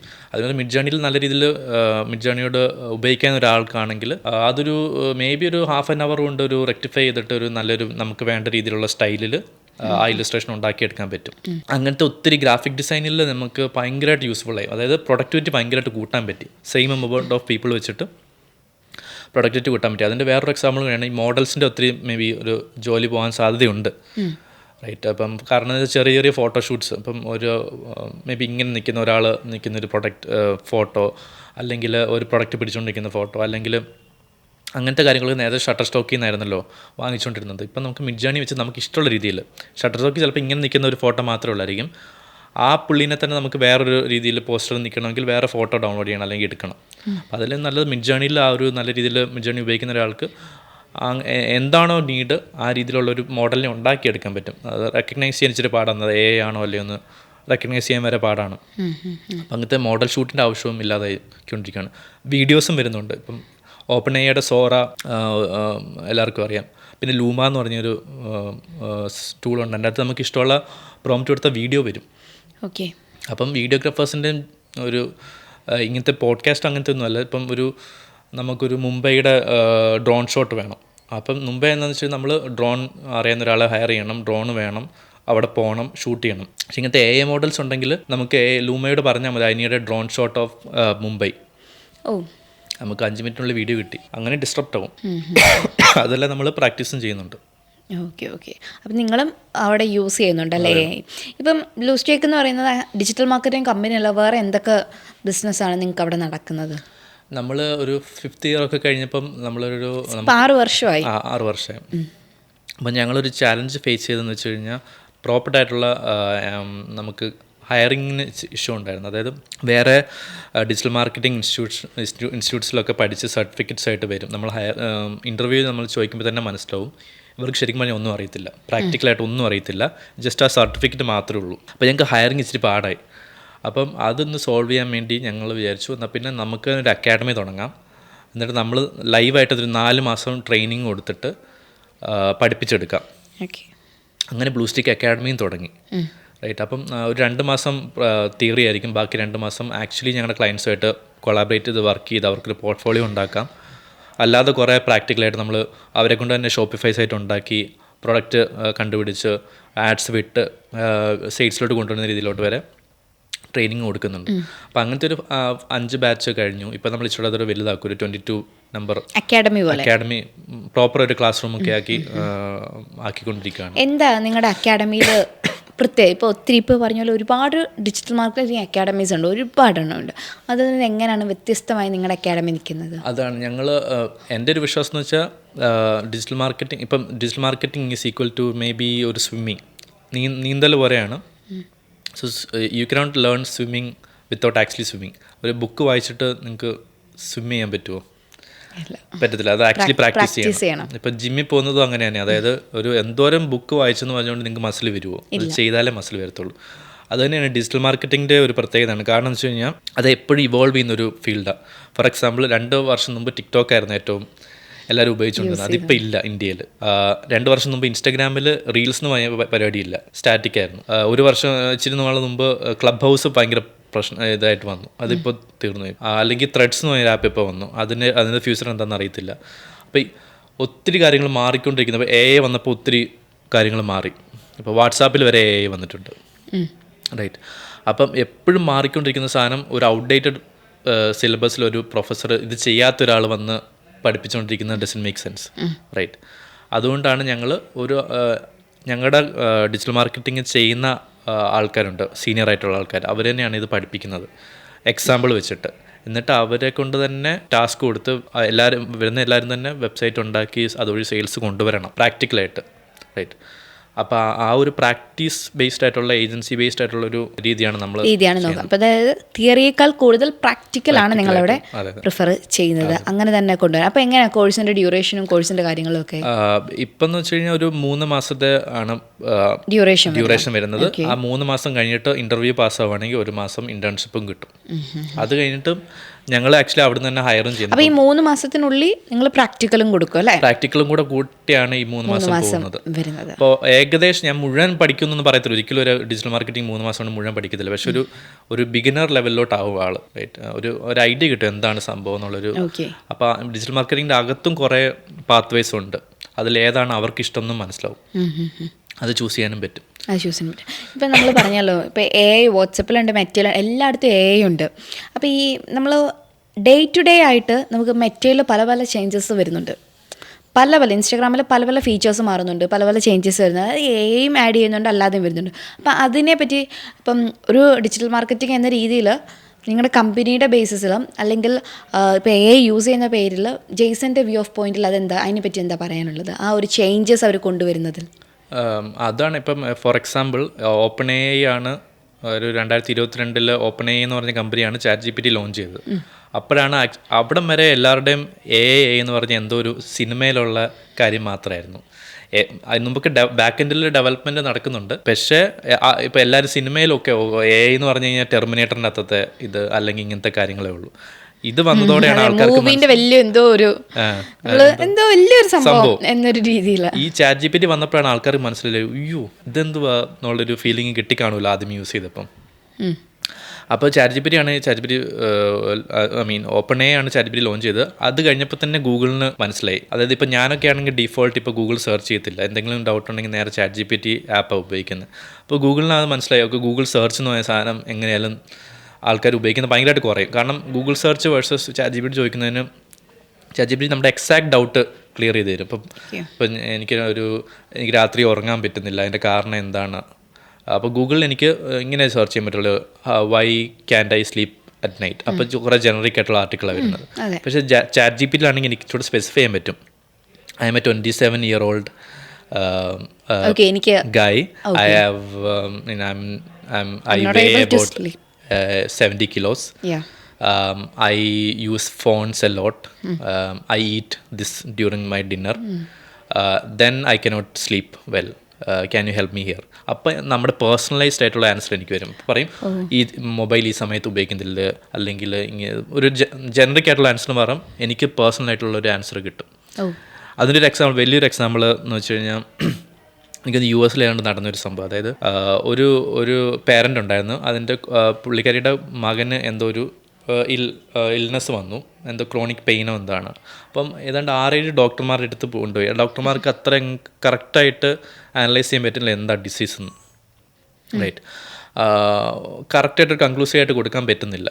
അപ്പോൾ ഈ പേരൻ്റ് എന്താ ചെയ്യുന്നതെന്ന് വെച്ച് കഴിഞ്ഞാൽ ChatGPT-4, അതായത് പ്രീമിയം വേർഷൻ ഓഫ് ChatGPT-4-ൽ ഇത്രയും നാളും ചെയ്ത എല്ലാ ഡയഗ്നോസിസിൻ്റെയും റിപ്പോർട്ടെല്ലാം അപ്ലോഡ് ചെയ്ത് കൊടുത്തിട്ട് പറഞ്ഞു, ഇതാണ് എൻ്റെ കൊച്ചിൻ്റെ ഡീറ്റെയിൽ എല്ലാം കൊടുത്തിട്ട് പറഞ്ഞു, ഇത്രയും ഡയഗ്നോസിസ് ചെയ്തു, ഇതൊക്കെയാണ് റിസൾട്ട്, ഡോക്ടർമാർക്കൊന്നും പറ്റുന്നില്ല, ഇതെന്തുവാണെന്ന് കണ്ടുപിടിച്ച് തരാമെന്ന് ചോദിച്ചു. അപ്പോൾ ChatGPT അതെല്ലാം അനലൈസ് ചെയ്തിട്ട് പറഞ്ഞു, ഈ ഒരു രോഗമാകാനാണ് ചാൻസ് എന്ന് പറഞ്ഞു. അപ്പോൾ ഉടനെ ആ പേരൻറ്റ് ആ റിസൾട്ടുമായിട്ട്, ആ ChatGPT റിസൾട്ടുമായിട്ട് ഒരു ഡോക്ടറിനെ കാണാൻ പോയപ്പോൾ ഡോക്ടർ പറഞ്ഞു യെസ് ഇതാണ് സംഭവം എന്ന് പറഞ്ഞു. അതാണ് അത്രയും ലെവലാണ് ഇപ്പോൾ കാരണം ChatGPT-ക്ക് ഒരു 2-3 ലക്ഷം അല്ലെങ്കിൽ 10 ലക്ഷത്തോളം ഡോക്ടർമാരുടെ ഔട്ട്പുട്ട്സും ഇതെല്ലാം ഓൾറെഡി അവരുടെ ഡാറ്റാ ബേസിലുണ്ട്. അത് വെച്ചിട്ടാണ് ഈ AI മോഡൽ വർക്ക് ചെയ്യുന്നത്. അപ്പോൾ ഒരു സാധാരണ ഒരു ഫിസിഷ്യന് 2000-3000 കേസസിനെ മാത്രം കണ്ട ഫിസിഷ്യന് ചിലപ്പോൾ ഇത് ക്രാക്ക് ചെയ്യാൻ പറ്റത്തില്ല. പക്ഷേ ChatGPT ക്രാക്ക് ചെയ്യാൻ പറ്റി. അപ്പോൾ ഞാൻ പറഞ്ഞു വന്നത്, ഇങ്ങനെയൊരു മോഡൽ ഇറങ്ങിയപ്പം ഗൂഗിളും ഇറക്കി ഒരു ജെമിനി എന്ന് പറഞ്ഞൊരു മോഡൽ. റൈറ്റ്, അതും ഒത്തിരി പേര് യൂസ് ചെയ്യുന്നുണ്ട്. അതിന് പുറകെ ക്ലൗഡ് എന്ന് പറഞ്ഞൊരു മോഡൽ വേറെ ആൾക്കാർ ഇറങ്ങി. ട്വിറ്ററിനൊരു മോഡൽ ഇറക്കി, എലൺ മസ്ക് ഒരു മോഡൽ ഇറക്കി. പിന്നെ അവസാനമാണ് മെറ്റയും ഒരു മോഡൽ ഇറക്കുന്നത്, ലാമ എന്ന് പറഞ്ഞൊരു മോഡൽ ഇറക്കി. അപ്പം അതിൻ്റെ പ്രത്യേകത എന്ന് വെച്ച് കഴിഞ്ഞാൽ ബാക്കിയുള്ളവർക്ക് ChatGPT വേറൊരു ആപ്പാണ്, അത് ഡൗൺലോഡ് ചെയ്യണം, അതിനെക്കുറിച്ച് അറിയണം, അത് യൂസ് ചെയ്യാൻ പഠിക്കണം അല്ലേ. സാധാരണ ആൾക്കാർക്ക് അത് ഇച്ചിരി പാടായിരിക്കും. അപ്പം മെറ്റയുടെ അഡ്വാൻറ്റേജ് എന്ന് വെച്ച് കഴിഞ്ഞാൽ ഈ ഇൻസ്റ്റഗ്രാമിൻ്റെ അകത്തോട്ട് ഈ ChatGPT പോലത്തെ സാധനം തന്നെ കൊണ്ടുവന്നു. ഇൻസ്റ്റഗ്രാമും വാട്സാപ്പിൻ്റെ അകത്തോട്ട് നോർമലായിട്ടുള്ളവർക്ക് വാട്സാപ്പിലും അവർക്ക് ChatGPT ഫീച്ചേഴ്സ് കിട്ടും. അപ്പോൾ അങ്ങനെ അപ്ഡേറ്റ്സ്, ഈ കോമ്പറ്റീഷൻ നല്ലതാണ്. അപ്പം ChatGPTക്ക് ഇവരെ കഴിഞ്ഞ് നല്ല മോഡലാക്കണം. ബേസിക്കലി ഇതൊരു മോഡൽ ഏതാണ് നല്ലതെന്നുള്ള രീതിയിലാണ്. അപ്പോൾ അങ്ങോട്ടും ഇങ്ങോട്ടും ഫൈറ്റ് നടക്കുകയാണ് ഇപ്പം. OpenAI versus Google versus Microsoft versus നമ്മുടെ മൈക്രോസോഫ്റ്റ് ആക്ച്വലി OpenAIനെ വാങ്ങിക്കുകയും ചെയ്തു. ഈ Meta basically Google versus OpenAI versus Meta എന്ന് പറഞ്ഞൊരു ബാറ്റിലോട്ട് പോവുകയാണ്. ആരാണ് ഏറ്റവും നല്ല AI ഉണ്ടാക്കുന്നത് എന്നുള്ളത്. അപ്പോൾ ഈ പറഞ്ഞ പോലെ നമുക്കിപ്പം എല്ലാവർക്കും ഫീച്ചേഴ്സ് ഉണ്ട്, മെറ്റ ആയിക്കോട്ടെ എല്ലാവർക്കും ഫീച്ചേഴ്സ് ഉണ്ട്. പൊതുവേ ഇപ്പം മെറ്റ ഒരു സാധനത്തെ പറ്റി ഇപ്പോൾ ഇറക്കുകയാണെങ്കിൽ ഏതൊരു ഫീച്ചർ ഇറക്കിയാലും നേരെ കോമ്പറ്റീറ്റർ ഗൂഗിൾ എടുത്തിറക്കും. അപ്പോൾ അവർ തമ്മിൽ എപ്പോഴും പെർ ഡേ കോമ്പറ്റീഷനാണ് നടക്കുന്നത്. അപ്പോൾ അതെങ്ങനെയാണ് ജെയ്സൺ ഒരു വിലയിരുത്തുന്നത് ആ ഒരു കാര്യങ്ങളെയൊക്കെ പറ്റി? ഈ കോമ്പറ്റീഷൻ എന്ന് പറയുന്നത് തന്നെ ആക്ച്വലി ഒരു ക്യാപിറ്റലിസ്റ്റിക് എൻവയൺമെൻറ്റ് അതായത് ബേസിക്കലി ഒരു നല്ലൊരു ബിസിനസ് എൻവയൺമെൻറ്റ് വേണമെങ്കിൽ കോമ്പറ്റീഷൻ വേണം. ഈ കോമ്പറ്റീഷൻ എപ്പോഴും at the end of the day mostly കസ്റ്റമേഴ്സിന് യൂസ്ഫുൾ ആകത്തേ ഉള്ളൂ ഈ കോമ്പറ്റീഷൻ എന്ന് പറയുന്നത്. ഫോർ എക്സാമ്പിൾ, ഏറ്റവും സിമ്പിളായിട്ടുള്ള എക്സാമ്പിൾ, ഇപ്പം അത് എനിക്ക് പറയാൻ പറ്റുമെന്ന് അറിയത്തില്ല. ഫോർ എക്സാമ്പിൾ ഇപ്പം കേരളത്തിൽ ബിവറേജസ് ഉണ്ട്, അത് പക്ഷേ അതിന് കോമ്പറ്റീഷൻ ഉണ്ടോ? ഇല്ല. കാരണം ബിവറേജസ് എന്ന് വെച്ചാൽ ഗവൺമെൻറ് മാത്രം റൺ ചെയ്യാൻ പറ്റത്തുള്ളൂ. പക്ഷേ ബാംഗ്ലൂർ പോവുകയാണെങ്കിൽ ഇപ്പോൾ പ്രൈവറ്റായിട്ടും ആൽക്കഹോൾ ഓരോ കമ്പനിക്ക് വിൽക്കാൻ പറ്റും. പക്ഷെ രണ്ടോട്ട് എക്സ്പീരിയൻസ് നിങ്ങൾ ശ്രദ്ധിച്ചിട്ടുണ്ടോ? അവിടുത്തെ ഇച്ചിരി നീറ്റ് ആൻഡ് ടൈഡി ആയിരിക്കും, കയറി നല്ല രീതിയിൽ ഷോപ്പ് ചെയ്യാൻ പറ്റും. റൈറ്റ്. പക്ഷെ ഇവിടെ എന്ന് വെച്ചാൽ ഒരു മോണപ്പൊളിയാണ്. അപ്പം ഇവിടെ ഒരു ബിവറേജ് ഔട്ട്ലെറ്റ് വൃത്തിയായിട്ട് ഇട്ടില്ലെങ്കിലും കുഴപ്പമില്ല, കാരണം വേറെ എങ്ങും പോയി വാങ്ങിക്കാൻ പറ്റത്തില്ല. റൈറ്റ്. അതുപോലെ തന്നെയാണ് ഇപ്പം. പക്ഷേ ഇപ്പം ഒരു കോമ്പറ്റീഷനുള്ള ഒരു ഏരിയ വരുമ്പം ഇപ്പം ഐഫോൺ മൊബൈൽ ഫോൺസ് വേണമെങ്കിൽ എടുത്തു കഴിയുമ്പം ഐഫോൺ ഒരു ഫീച്ചർ കൊണ്ടുവരുന്നു. ഇപ്പം സാംസങ് എന്ന് പറയുന്ന ഓൾട്ടർനേറ്റീവ് ഇല്ലെങ്കിൽ ഐഫോണ് ഇന്നോവേറ്റ് ചെയ്യേണ്ട ആവശ്യമില്ല. അടുത്ത വർഷം പുതിയൊരു ഫീച്ചറായിട്ട് വരേണ്ട ആവശ്യമില്ല. അല്ലെങ്കിൽ സാംസങ് മാത്രമേ ഉള്ളെങ്കിൽ എന്തിനു സാംസങ് ഇന്നോവേറ്റ് ചെയ്യണം കഷ്ടപ്പെട്ട്, ഒറ്റ ഒരാൾ മാത്രമേ ഉള്ളെങ്കിൽ. അപ്പം അങ്ങനത്തെ എല്ലാ ഇൻഡസ്ട്രി എടുത്ത് നോക്കുകയാണെങ്കിൽ ഇപ്പം ക്യാമറയുടെ കേസിൽ സോണിയും നിക്കോണും ഉണ്ട്, അവർ രണ്ടിനും ഫൈറ്റാണ്. ആ ഫൈറ്റിൽ at the end of the day ആർക്കാണ് ഉപകാരം വരുന്നത്? അല്ലെങ്കിൽ ഏറ്റവും സിമ്പിളായിട്ടുള്ളൊരു 2 കേക്ക് ഷോപ്പുണ്ട്. ഒരു കേക്ക് ഷോപ്പ് മാത്രമുള്ള ഒരു ഏരിയ ആയിരുന്നു. അപ്പം അവർക്ക് മോണപ്പൊളിയാണ് അവിടെ. അപ്പോൾ അവർക്ക് വേണമെങ്കിൽ ക്വാളിറ്റി ഒത്തിരി എന്നും ക്വാളിറ്റി കൊടുക്കണമെന്നില്ല. ചിലപ്പം റിലാക്സ് ചെയ്തിട്ട് ക്വാളിറ്റി കുറയും, പ്രൈസ് വേണമെങ്കിൽ ചുമ്മാ കൂട്ടും. കാരണം അവിടെ നിന്ന് മാത്രമല്ലേ വാങ്ങിക്കാൻ പറ്റത്തുള്ളൂ. തൊട്ടപ്പുറത്ത് വേറൊരു കേക്ക് ഷോപ്പ് വന്നു, പെട്ടെന്ന് അവരുടെ നല്ല ടേസ്റ്റുള്ള കേക്ക് വരാൻ തുടങ്ങി. അപ്പോൾ ആൾക്കാർ അവിടെയും പോകാൻ തുടങ്ങും. അപ്പോൾ ഈ പുള്ളി ഇച്ചിരൂടെ ബെറ്റർ ആക്കാൻ നോക്കും, പ്രൈസ് കറക്റ്റ് ആക്കും. അപ്പോൾ at the end of the day അവിടെയുള്ള ആ ലൊക്കാലിറ്റിയിലുള്ള ആൾക്കാർക്കാണ് ബെനിഫിറ്റ്. എന്നാ ബെറ്റർ പ്രൈസിൽ ബെറ്റർ കേക്ക് കിട്ടുന്നു. അത് തന്നെയാണ് ഇവിടെ വരുമ്പോൾ ജനറലി കോമ്പറ്റീറ്റർ വരുന്നത് അറ്റ് ദി എൻഡ് ഓഫ് യൂസറിന് നല്ലതാണ്. കാരണം ബെറ്റർ പ്രൈസ് വരും, ബെറ്റർ ക്വാളിറ്റി വരും, അവർ രണ്ടും തമ്മിലുള്ള ഫൈറ്റ് കൊണ്ട് ഇന്നോവേഷൻ വരും. Okay okay. റൈറ്റ്, ഇതാണ് ഇവിടെ നടക്കുന്നത്. ഇപ്പം ഓപ്പൺ AI ChatGPT ഇറക്കി, അപ്പം ഗൂഗിൾ ജെമിനി ഇറക്കി, മെറ്റ ലാമ എന്ന് പറഞ്ഞൊരു സംഭവമാണ് അത് ഇറക്കി. അപ്പോൾ ഇനി അവർ 3 പേരും തമ്മിൽ ഫൈറ്റ് ചെയ്ത് ഇനി അടുത്ത വേർഷൻ, ഇപ്പോൾ ChatGPT 4o എന്ന് പറഞ്ഞ വേർഷനാണ് നിൽക്കുന്നത്. അപ്പം വേണമെങ്കിൽ ഓപ്പൺ AI മാത്രമേ ഉള്ളൂ ഈ സീനിലെങ്കിൽ എന്തിനാ ഓപ്പൺ AI ഏറ്റവും കൂടുതൽ R&D ചെയ്തിട്ട് ഏറ്റവും പെട്ടെന്ന് അടുത്ത വേർഷൻ എടുക്കേണ്ട ആവശ്യമില്ല. ഇച്ചിരി അവർ റിലാക്സ് ചെയ്ത് ചെയ്താൽ മതി. ഒരു 2 വർഷം കഴിയുമ്പോൾ ഒക്കെ അടുത്ത വേർഷൻ ഇറക്കിയാൽ മതി. പക്ഷേ ഇപ്പം ഗൂഗിളും മെറ്റയും സീനിലുള്ളതുകൊണ്ട് എപ്പോഴും ഇവർക്കും പേടിയായിരിക്കും. ഓക്കെ, മെറ്റയ്ക്ക് ഇവരെക്കാളും കൂടുതൽ ഡാറ്റയുണ്ട്, കാരണം ഫേസ്ബുക്കും ഇൻസ്റ്റാഗ്രാമും ഒക്കെ ഇവരുടെ, അപ്പം ലോകത്തെ ഏറ്റവും കൂടുതൽ ഡാറ്റയുള്ള കമ്പനിയാണ് മെറ്റ. അപ്പോൾ അവർക്ക് ഈസി ആയിട്ട് ഇവരെക്കാളും നല്ല മോഡൽ ഉണ്ടാക്കാൻ പറ്റും. റൈറ്റ്, അപ്പം ഓപ്പൺ AI ഇച്ചിരി ഇന്നോവേറ്റ് ചെയ്യും, എങ്ങനെ ഇതിലും നല്ല ഡാറ്റ കിട്ടും. റൈറ്റ്, അപ്പോൾ അതുപോലെ തന്നെ ഗൂഗിളിനും ഡാറ്റയുണ്ട്, അപ്പോൾ ഗൂഗിളിനും ചുമ്മാ നിൽക്കാൻ പറ്റത്തില്ല. അപ്പോൾ ബേസിക്കലി ഇവർ 3 പേരും കോമ്പറ്റീഷൻ വരുമ്പം ചിലപ്പം ChatGPT കഴിയും ഒത്തിരി നല്ലതായിരിക്കും അടുത്ത വേർഷൻ ഓഫ് ഗൂഗിളിൻ്റെ ജെമിനി. അപ്പോൾ എല്ലാവരും അത് ഉപയോഗിക്കാൻ തുടങ്ങും. റൈറ്റ്, അപ്പോൾ at the end of the ആർക്ക് ഗുണം? നമുക്കാണ് ഗുണം. റൈറ്റ്, അതാണ് ഈ കോമ്പറ്റീഷൻ്റെ കാര്യം നടക്കുന്നത്. ഇനിയിപ്പം നമ്മുടെ ബ്ലൂ സ്റ്റീക്കിനെ പറ്റി പറയുകയാണെങ്കിൽ 2 പേരിൽ നിന്ന് തുടങ്ങിയതാണ്, അതായത് ജെയ്സണും ബ്രദറും കൂടെ, എൽഡർ ബ്രദർ അല്ലേ, തുടങ്ങിയിട്ട് 55 പേരിൽ ഇപ്പോൾ എത്തിയേക്കാണ്. ഈ ഒരു 6 വർഷത്തെ ജേണി എന്ന് പറയുമ്പോൾ അത്യാവശ്യം നല്ല എന്താ പറയുക ഏറ്റക്കുറച്ചുകൾ വന്ന ജേണിയാണ്. ഇത് തുടങ്ങുന്നതിന് മുമ്പ് ഒരു പ്രോപ്പർ ബിസിനസ്, ഇപ്പോൾ നമ്മൾ മൈമിൻ്റെ കാര്യം പറയും, അതല്ല, ഒരു പ്രോപ്പർ ബിസിനസ് ചെയ്തിട്ടുണ്ടോ? ബിസിനസ് അങ്ങനെയൊന്നും ചെയ്തിട്ടില്ല. ആക്ച്വലി ഇത് ആക്സിഡൻ്റൽ, ഞാൻ എന്നതിനെ എപ്പോഴും പറയുന്നുണ്ട്, ആക്സിഡൻ്റൽ എഞ്ചിനീയറിംഗും ആണ്. എഞ്ചിനീയറിംഗ് ആണ്. അപ്പോൾ ആക്സിഡൻ്റലി ഇങ്ങനെ ഒരു മീം പേജ് ഉണ്ടാക്കി, അത് ഇൻട്രസ്റ്റ് ആയിരുന്നു. പിന്നെ ബിസിനസ്സിനെ കുറിച്ചൊക്കെ വായിക്കാൻ തുടങ്ങി. ഇപ്പോൾ സ്റ്റീവ് ജോബ്സിൻ്റെ ഒരു ബുക്കൊക്കെ ഞാൻ വായിച്ചായിരുന്നു. അപ്പോൾ എനിക്ക് ഭയങ്കര ഒരു ഇൻസ്പിറേഷനായി പോയി. ഒരു സാധാരണ ഒരു ജോലി ചെയ്യുന്നത് വേഴ്സസ് ബിസിനസ് വെച്ച് ഒത്തിരി ആൾക്കാർ ഇമ്പാക്റ്റ് ചെയ്യാൻ പറ്റും. ഇപ്പോൾ തന്നെ അപ്പോൾ 55 പേർക്ക് സാലറി കൊടുക്കുമ്പം അങ്ങനത്തെ ഒരു ഇമ്പാക്റ്റ് അവിടെ വരുന്നുണ്ടല്ലോ. അപ്പം നമുക്കൊരു സാറ്റിസ്ഫാക്ഷൻ ഉണ്ട്. നമ്മളെപ്പോഴും ഒരു കാര്യം സോൾവ് ചെയ്തുകൊണ്ടിരിക്കുകയാണ്. നമുക്ക് അങ്ങനത്തെ ഒരു ചാലഞ്ചസ് എപ്പോഴും വരുന്നൊരു സംഭവമാണ്. അപ്പം നമ്മൾ ചെയ്യുന്ന ഒരു കാര്യത്തിന് അപ്പുറത്തൊരു വലിയ റിസൾട്ട് വരും. ഒരു ഡിസിഷന് ഒരു വലിയൊരു കാര്യം ആവും. അപ്പം ആ ഒരു എഫക്റ്റ് ഭയങ്കരമായിട്ട് എനിക്ക് ഇഷ്ടപ്പെട്ടു. അതായത് അപ്പോൾ നമ്മൾ ജോലി ചീത്തയാന്നല്ല ഞാൻ പറയുന്നത്, ജോലിക്കും അതിൻ്റെതായ അഡ്വാൻറ്റേജസ് ഉണ്ട്. ബിസിനസ് ഇപ്പം 9 to 5 ആണെങ്കിൽ അത് ചെയ്തിട്ട് നമുക്ക് പോകാം, അല്ലെങ്കിൽ വേറെ ജോലി എടുക്കാം. ബിസിനസ് എന്ന് വെച്ച് കഴിഞ്ഞാൽ നമ്മളെപ്പോഴും അതിൽ ഫുൾ ടൈം നമ്മൾ ഇൻവെസ്റ്റഡ് ആണ്. അല്ല, ഞാൻ ഉദ്ദേശിച്ചത് എന്താണെന്ന് വെച്ചാൽ, ഇപ്പോൾ ഈ പറഞ്ഞ പോലെ ബുക്ക് വായിച്ച് അല്ലെങ്കിൽ ഫെയിലിയേഴ്സ് വന്ന് പഠിച്ചതിൽ നിന്ന് ഇപ്പം ഈ ഒരു 6 വർഷം കമ്പനി എടുത്തപ്പം ഇതിനകത്ത് സപ്പോർട്ട് എന്ന് പറയാൻ ഭയങ്കര വലിയ കാര്യം. ഇപ്പോൾ ഫാമിലി സപ്പോർട്ട് നല്ലപോലെ ഉണ്ട്. ഇപ്പോൾ ബ്രദർ കൂടെ ഉള്ളതുകൊണ്ട് ഫാമിലി സപ്പോർട്ട് ഉണ്ടെന്ന് പറയാം. പക്ഷെ ഫിനാൻഷ്യൽ സപ്പോർട്ട്, അതിപ്പം ഈ പല സമയത്തും ഫെയിലിയേഴ്സ് ഉണ്ടാകുമ്പോൾ ഫിനാൻഷ്യൽ സപ്പോർട്ട് വലിയ കാര്യം തന്നെ, വലിയ ക്രൈസിസ് ആയി കാണും. അതൊക്കെ എങ്ങനെയാണ് അപ്പോൾ ഫേസ് ചെയ്തത്? ഫിനാൻഷ്യൽ നമ്മുടെ ഒരു ബിസിനസ്സിന് വലിയൊരു ഇൻവെസ്റ്റ്മെൻറ്റിൻ്റെ ആവശ്യമില്ലായിരുന്നു. കാരണം എന്ന് വെച്ചാൽ ഡിജിറ്റൽ മാർക്കറ്റിംഗ് ആണ്, ഓൺലൈനായിട്ട് ചെയ്യാൻ പറ്റുന്ന കാര്യമാണ്. അപ്പോൾ ആക്ച്വലി എൻ്റെ അമ്മ ഞങ്ങൾക്കൊരു 3 ലാപ്ടോപ്പ് എടുത്തു തന്നു. അതായിരുന്നു ആദ്യത്തെ ഇൻവെസ്റ്റ്മെൻറ്റ്. അത്രയേ ഉള്ളൂ ഇൻവെസ്റ്റ്മെൻറ്റ്. അത് കഴിഞ്ഞ് ഞങ്ങൾക്ക് ആദ്യത്തെ ക്ലയൻറ്റായിട്ട് ഞങ്ങൾ വീട്ടിൽ നിന്ന് തന്നെയാണ് വർക്ക് ചെയ്തത്. ആദ്യത്തെ ക്ലയൻറ്റിൻ്റെ പേയ്മെൻറ്റ് വെച്ച് നമ്മൾ ആദ്യത്തെ ഒരു ചെറിയൊരു ഓഫീസ്, 150 സ്ക്വയർ ഫീറ്റ് ഉള്ള ഓഫീസ് എടുക്കുക ചെയ്തു. ഒരു കടമുറി പോലത്തെ ഒരു ഓഫീസ് എടുത്തത്. അതിൽ നിന്ന് പിന്നെ ഒരു 2, 3, 5 ക്ലയൻറ്റിലോട്ടായി. ഒരു 10, 11 പേരായപ്പം അവിടെ നിൽക്കാൻ പറ്റാത്ത അവസ്ഥയായപ്പം വേറൊരു വീട്ടിലോട്ടാണ് പോയത്, ഒരു ഫുൾ വീടെടുത്തപ്പം. ബേസിക്കലി ഞങ്ങളുടെ മോട്ടോ എന്ന് വെച്ച് കഴിഞ്ഞാൽ, കിട്ടുന്ന കാശ് ഞാൻ കുറേ പേരിൽ കണ്ടിട്ടുള്ളതാണ്. ഒന്നാമത്തെ കാര്യം, ക്ലയൻസിനെ കിട്ടാൻ പാടാണ്. ക്ലയൻസ് കിട്ടിക്കഴിഞ്ഞിട്ട് ആ കാശ് മുഴുവൻ അവർ, ഇപ്പോൾ 2 പേരാണെങ്കിൽ അവർ മുഴുവൻ സാലറി ആയിട്ട് എടുത്തിട്ട് അവർ അടിച്ചു പൊളിച്ച് ജീവിക്കുന്നു. പക്ഷേ അതിലും ഏറ്റവും നല്ലത്, ഗിവൺ ദാറ്റ് ലൈക്ക് നിങ്ങൾക്ക് കല്യാണമൊക്കെ കഴിച്ച് കഴിയുമ്പം ഒരു ഫാമിലി ആയി കഴിഞ്ഞാൽ അത് ചെയ്യാൻ പറ്റത്തില്ല, എക്സ്പെൻസസ് ഉണ്ട്.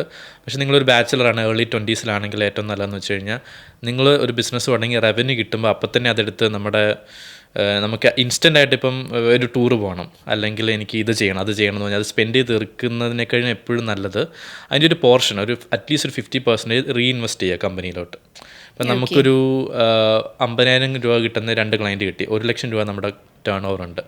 അതിൽ നിങ്ങൾ തുടങ്ങുമ്പോൾ 20 വയസ്സുള്ളവർക്ക് ജീവിച്ചു പോകാൻ വേണ്ടി 20,000 രൂപ മതി. അപ്പോൾ 40,000 രൂപ നിങ്ങൾ സാലറി ആയിട്ട് എടുത്തിട്ട് ബാക്കി 60,000 രൂപ മേ ബി ഒരു നല്ല ലാപ്ടോപ്പ് വാങ്ങിക്കാൻ ഇൻവെസ്റ്റ് ചെയ്യുക, അല്ലെങ്കിൽ നാളൊരു നല്ലൊരു ഓഫീസ് സ്പേസിലോട്ട് റെൻറ്റ് കൊടുക്കാമല്ലോ, ഇച്ചിരി ബെറ്റർ ഓഫീസ് സ്പേസിലോട്ട് പോവുക, അല്ലെങ്കിൽ ഒരു നല്ലൊരു ആളെ ഹയർ ചെയ്യുക, നിങ്ങളുടെ ടാസ്ക് അവർക്ക് കൊടുക്കുക.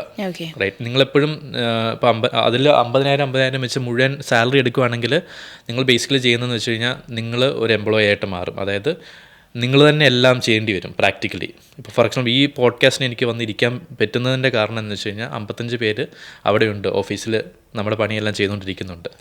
അതുകൊണ്ടാണ് എനിക്ക് ഇവിടെ വന്നിരിക്കാൻ പറ്റുന്നത്. അപ്പോൾ അങ്ങനത്തെ ഒരു സിസ്റ്റം ഡെലിഗേറ്റ് ചെയ്യാൻ പറ്റുന്ന, പിന്നെ ട്രസ്റ്റും വേണം. ഒരാൾ എനിക്ക് മാത്രം ഇത് ചെയ്യാൻ പറ്റുന്ന ഒരു കാര്യമുണ്ട് എല്ലാവർക്കും.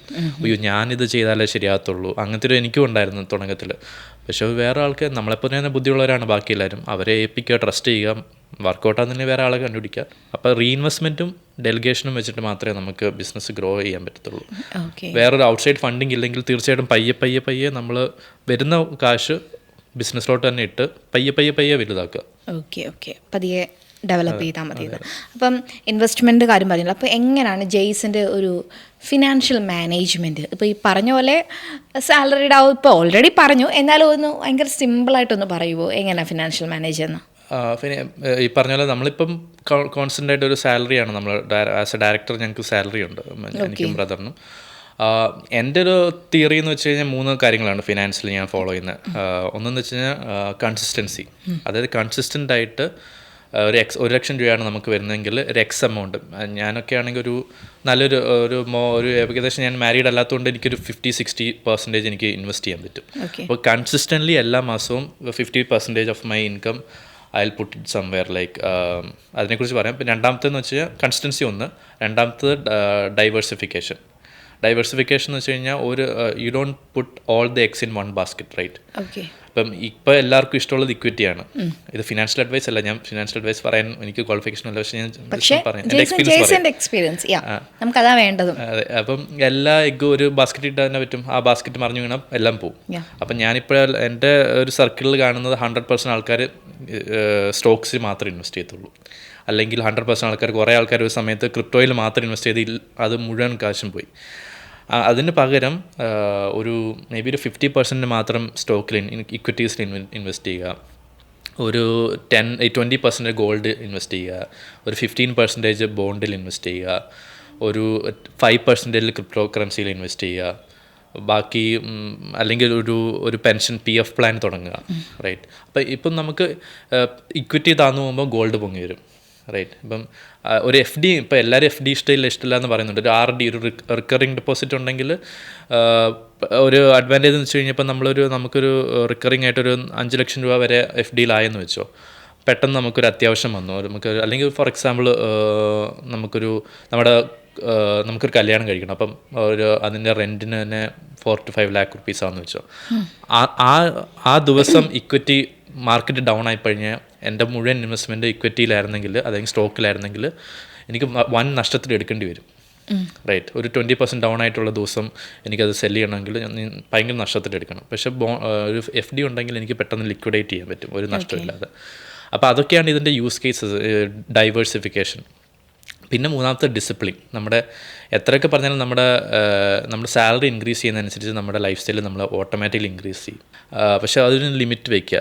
ഒത്തിരി, അതായത് ഓവറായിട്ട് ചിലവാക്കി കളയുന്നതിന് പകരം നമുക്കൊരു ഐഡിയ വേണം, എനിക്ക് ഇത്രയാണ് ചിലവാക്കേണ്ടത്. ഇപ്പോൾ ഒരു മാസം കൂടുതൽ ചിലവാക്കി പോയി കഴിഞ്ഞാൽ അടുത്ത മാസം അതിനെ ഒന്ന് സ്റ്റെബിലൈസ് ചെയ്യുക.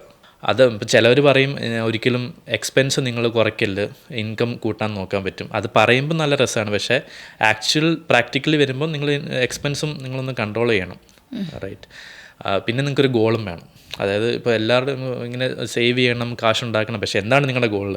എത്രയാണ്? നിങ്ങൾക്കൊരു 10 കോടി രൂപ നിങ്ങളുടെ ഇതിലാണ് നെറ്റ്വർത്ത് വേണോ? അതല്ലെങ്കിൽ നിങ്ങൾക്ക് ഒരു 40 വയസ്സ് റിട്ടയർ ചെയ്യണോ? എന്താണെന്നുള്ള എക്സാക്ട് ഗോള് വർക്ക് ചെയ്താലേ ഉള്ളൂ നമുക്കിത് പ്ലാൻ ചെയ്യാൻ പറ്റുള്ളൂ. പിന്നെ നമുക്ക് ഇനിയും പ്ലാൻ ചെയ്യാൻ പറ്റും എങ്ങനെയാണ് വരുന്ന വലിയ എക്സ്പെൻസസ് ഉണ്ട്. കല്യാണം, വണ്ടി വാങ്ങിക്കുന്നത്, വീട് വയ്ക്കുന്നത്, മക്കളുടെ എഡ്യൂക്കേഷൻ, ഈ 4 ആയിരിക്കുമല്ലോ മേജർ എക്സ്പെൻസ്. ഈ 4നും വേണ്ടി തന്നെ മേ ബി 4 SIP തുടങ്ങുക. SIP എന്ന് വെച്ചാൽ മന്ത്ലി നമ്മുടെ കയ്യിൽ നിന്ന് ഓട്ടോമാറ്റിക്കലി പോയിക്കോളും സേവിങ്സിലോട്ട്. അപ്പോൾ അത് ഓട്ടോമാറ്റിക്കലി സേവ് ആകുന്ന ബാക്കി നമുക്ക് സ്പെൻഡ് ചെയ്യാം, ടെൻഷനൊന്നും അല്ലാതെ. പിന്നെ ഒന്നുകൂടെ ഹെൽത്ത് ഇൻഷുറൻസ്, അങ്ങനത്തെ കാര്യങ്ങളും ഇൻവെസ്റ്റ് ചെയ്യണം. അപ്പം ഹെൽത്ത് ഇൻഷുറൻസ് എനിക്ക് ഇത്രയും രൂപയാവും, അത് ഗ്രോ ചെയ്യുന്നില്ല, അത് കാശ് പോവാന്ന് നോക്കിക്കഴിഞ്ഞാൽ കാര്യമില്ല. പക്ഷെ എങ്ങാനും നമുക്ക് എന്തെങ്കിലും പറ്റിക്കഴിഞ്ഞാൽ നമ്മുടെ എല്ലാ സേവിങ്സും പോകുന്നൊരു സംഭവമാണ് ഹെൽത്ത്. അപ്പോൾ അങ്ങനത്തെ ഒരു ബാക്കപ്പ് പ്ലാൻസും എല്ലാം ഇതാണ് ഞാൻ ബേസിക്കലി ചെയ്യുന്നത്. ഞാൻ ചോദിക്കാൻ വെച്ചിരുന്ന ക്വസ്റ്റ്യൻസിന് ഇങ്ങോട്ട് തന്നെ ഉത്തരം പറഞ്ഞു ഫുള്ള്. ഞാനിങ്ങനെ നോട്ട് ചെയ്ത് ഞാൻ മനസ്സിൽ വെച്ചിട്ടുണ്ട്. അതെല്ലാം ഈ ഒറ്റയടിക്ക് ആ സ്ട്രെച്ചിൽ ആൻസർ അറിഞ്ഞു. ഇപ്പം നമ്മൾ കൺസിസ്റ്റൻസിയിൽ പറഞ്ഞപ്പോൾ ഇൻവെസ്റ്റ്മെൻറ്റിൻ്റെ കാര്യം പറയുന്നല്ലോ. ഇൻവെസ്റ്റ്മെൻറ്റ് അപ്പോൾ വേറെ എന്തൊക്കെയാണ്? ഈ മ്യൂച്വൽ ഫണ്ട്സ് അങ്ങനെയുള്ള ഇൻവെസ്റ്റ്മെൻറ്റ് വല്ലതും ചെയ്തിട്ടുണ്ട്? അതെ, ഞാൻ ഇക്വിറ്റി എന്ന് ഉദ്ദേശിക്കുന്നത് മ്യൂച്വൽ ഫണ്ടും മോസ്റ്റ്ലി ഇക്വിറ്റി. എത്രത്തോളം അതിനകത്ത് ഇൻവെസ്റ്റ് ചെയ്യുന്നത്? മ്യൂച്വൽ ഫണ്ട് അത് 2 മോഡുണ്ട് മ്യൂച്വൽ ഫണ്ട്. ലംസമും ഉണ്ട്, സിസ്റ്റമാറ്റിക് ഇൻവെസ്റ്റ്മെൻറ്റ് പ്ലാനും ഉണ്ട്. ലംസം എന്ന് വെച്ച് കഴിഞ്ഞാൽ നമ്മൾ ഒറ്റയടിക്ക് ഒരു മ്യൂച്വൽ ഫണ്ട് 1 ലക്ഷം രൂപയ്ക്ക് വാങ്ങിക്കുന്നു, അല്ലെങ്കിൽ 2 ലക്ഷം രൂപയ്ക്ക് ഒരു മ്യൂച്വൽ ഫണ്ട് വാങ്ങിച്ചു വയ്ക്കുന്നു. സിസ്റ്റമാറ്റിക് ഇൻവെസ്റ്റ്മെൻറ്റ് പ്ലാൻ, അതായത് SIP എന്ന് വെച്ച് കഴിഞ്ഞാൽ ഒരു മേ ബി ഒരു ക്വാർട്ടർലി വൺസ് അല്ലെങ്കിൽ മന്ത്ലി വൺസ് അല്ലെങ്കിൽ വീക്ക്ലി വൺസ് ഓട്ടോമാറ്റിക്കലി നമ്മൾ ബാങ്കിൽ നിന്ന് ഈ ഒരു മ്യൂച്വൽ ഫണ്ടിലോട്ട് പോകും. ഞാൻ കൂടുതലും SIPs ആണ് ചെയ്യുന്നത്. എനിക്ക് അതുകൊണ്ട് ഒരു 5 ആക്റ്റീവ് SIPs ഉണ്ട്. അതിൻ്റെ ഒരു ഇൻട്രസ്റ്റിംഗ് തോന്നുന്നത് എനിക്ക് 2018, അതായത് ഞാനൊരു 19 വയസ്സിലായപ്പം എനിക്ക് ചെറിയൊരു സാലറി കിട്ടാൻ തുടങ്ങിയായിരുന്നു.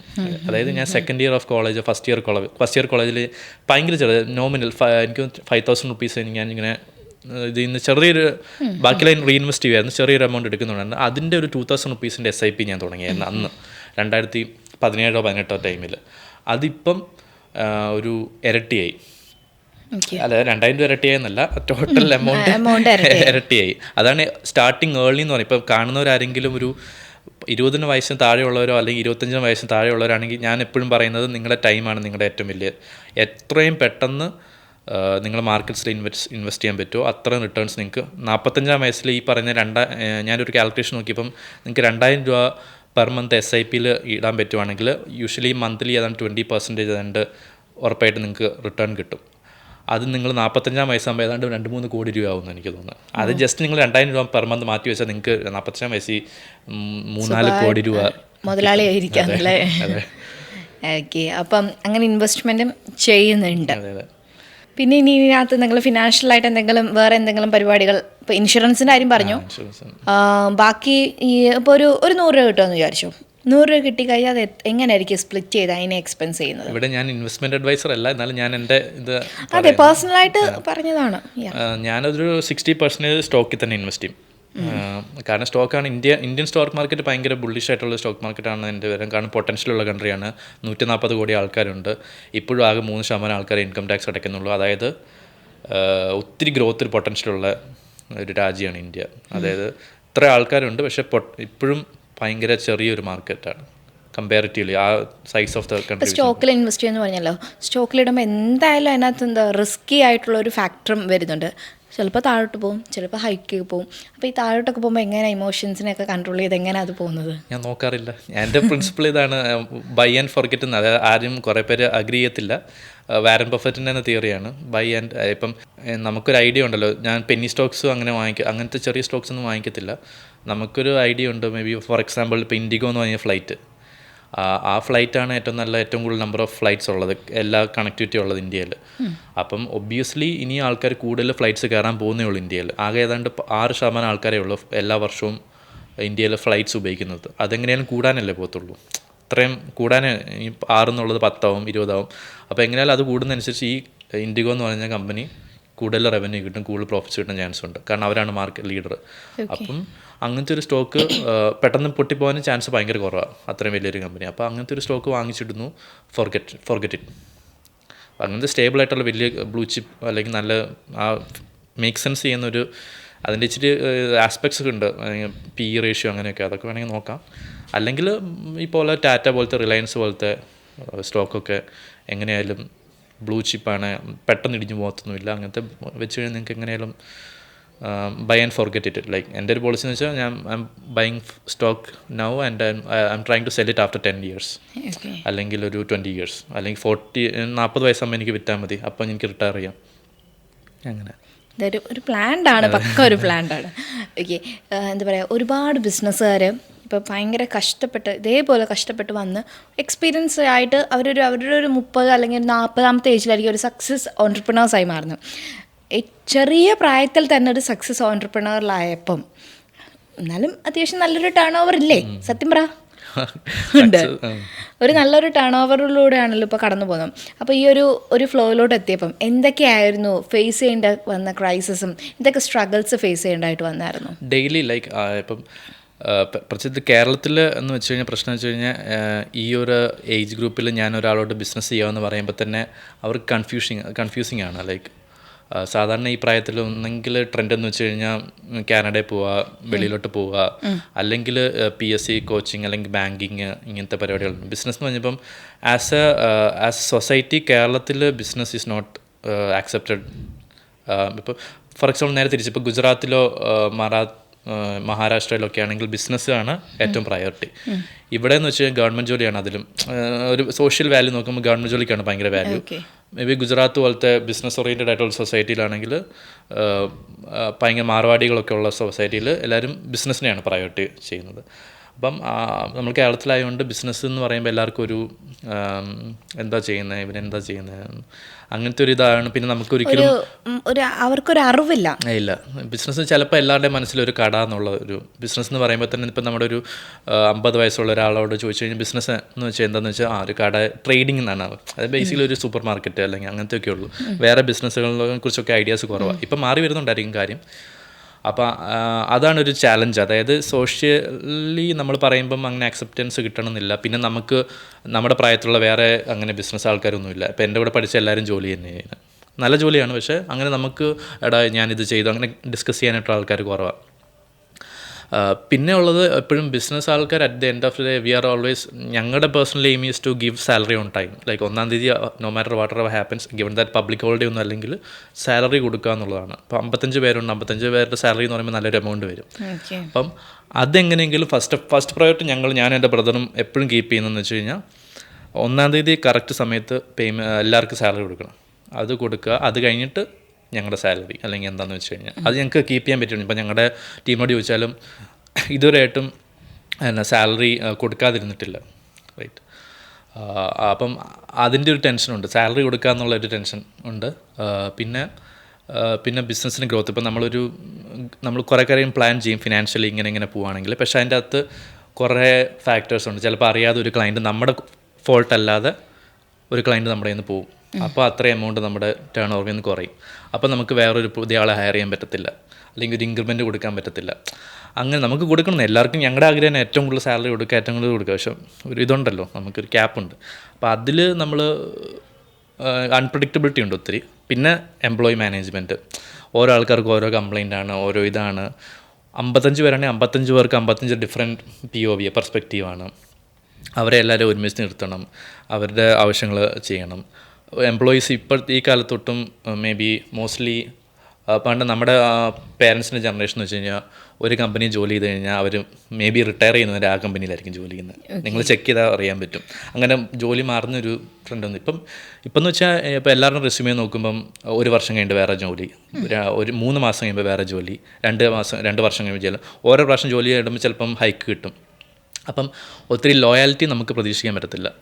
റൈറ്റ്. അപ്പം അതും ഫാക്ടർ ഇൻ ചെയ്യണം. അത് നമ്മുടെ മെൻ്റൽ ടോളാണ്. നമ്മളൊരാളെ ട്രെയിൻ ചെയ്ത് നമ്മൾ കഷ്ടപ്പെട്ട് സാലറി കൊടുത്ത് പെട്ടെന്ന് അവർ വേറെ ജമ്പ് ചെയ്യുമ്പോൾ നമുക്കൊരു മെൻ്റലോ നമ്മൾ ഇത്രയും കഷ്ടപ്പെട്ട് ഇത്രയും we have to find a replacement, അങ്ങനത്തെ ഒരു പ്രശ്നങ്ങളൊക്കെയുണ്ട്. പക്ഷേ at the end of the day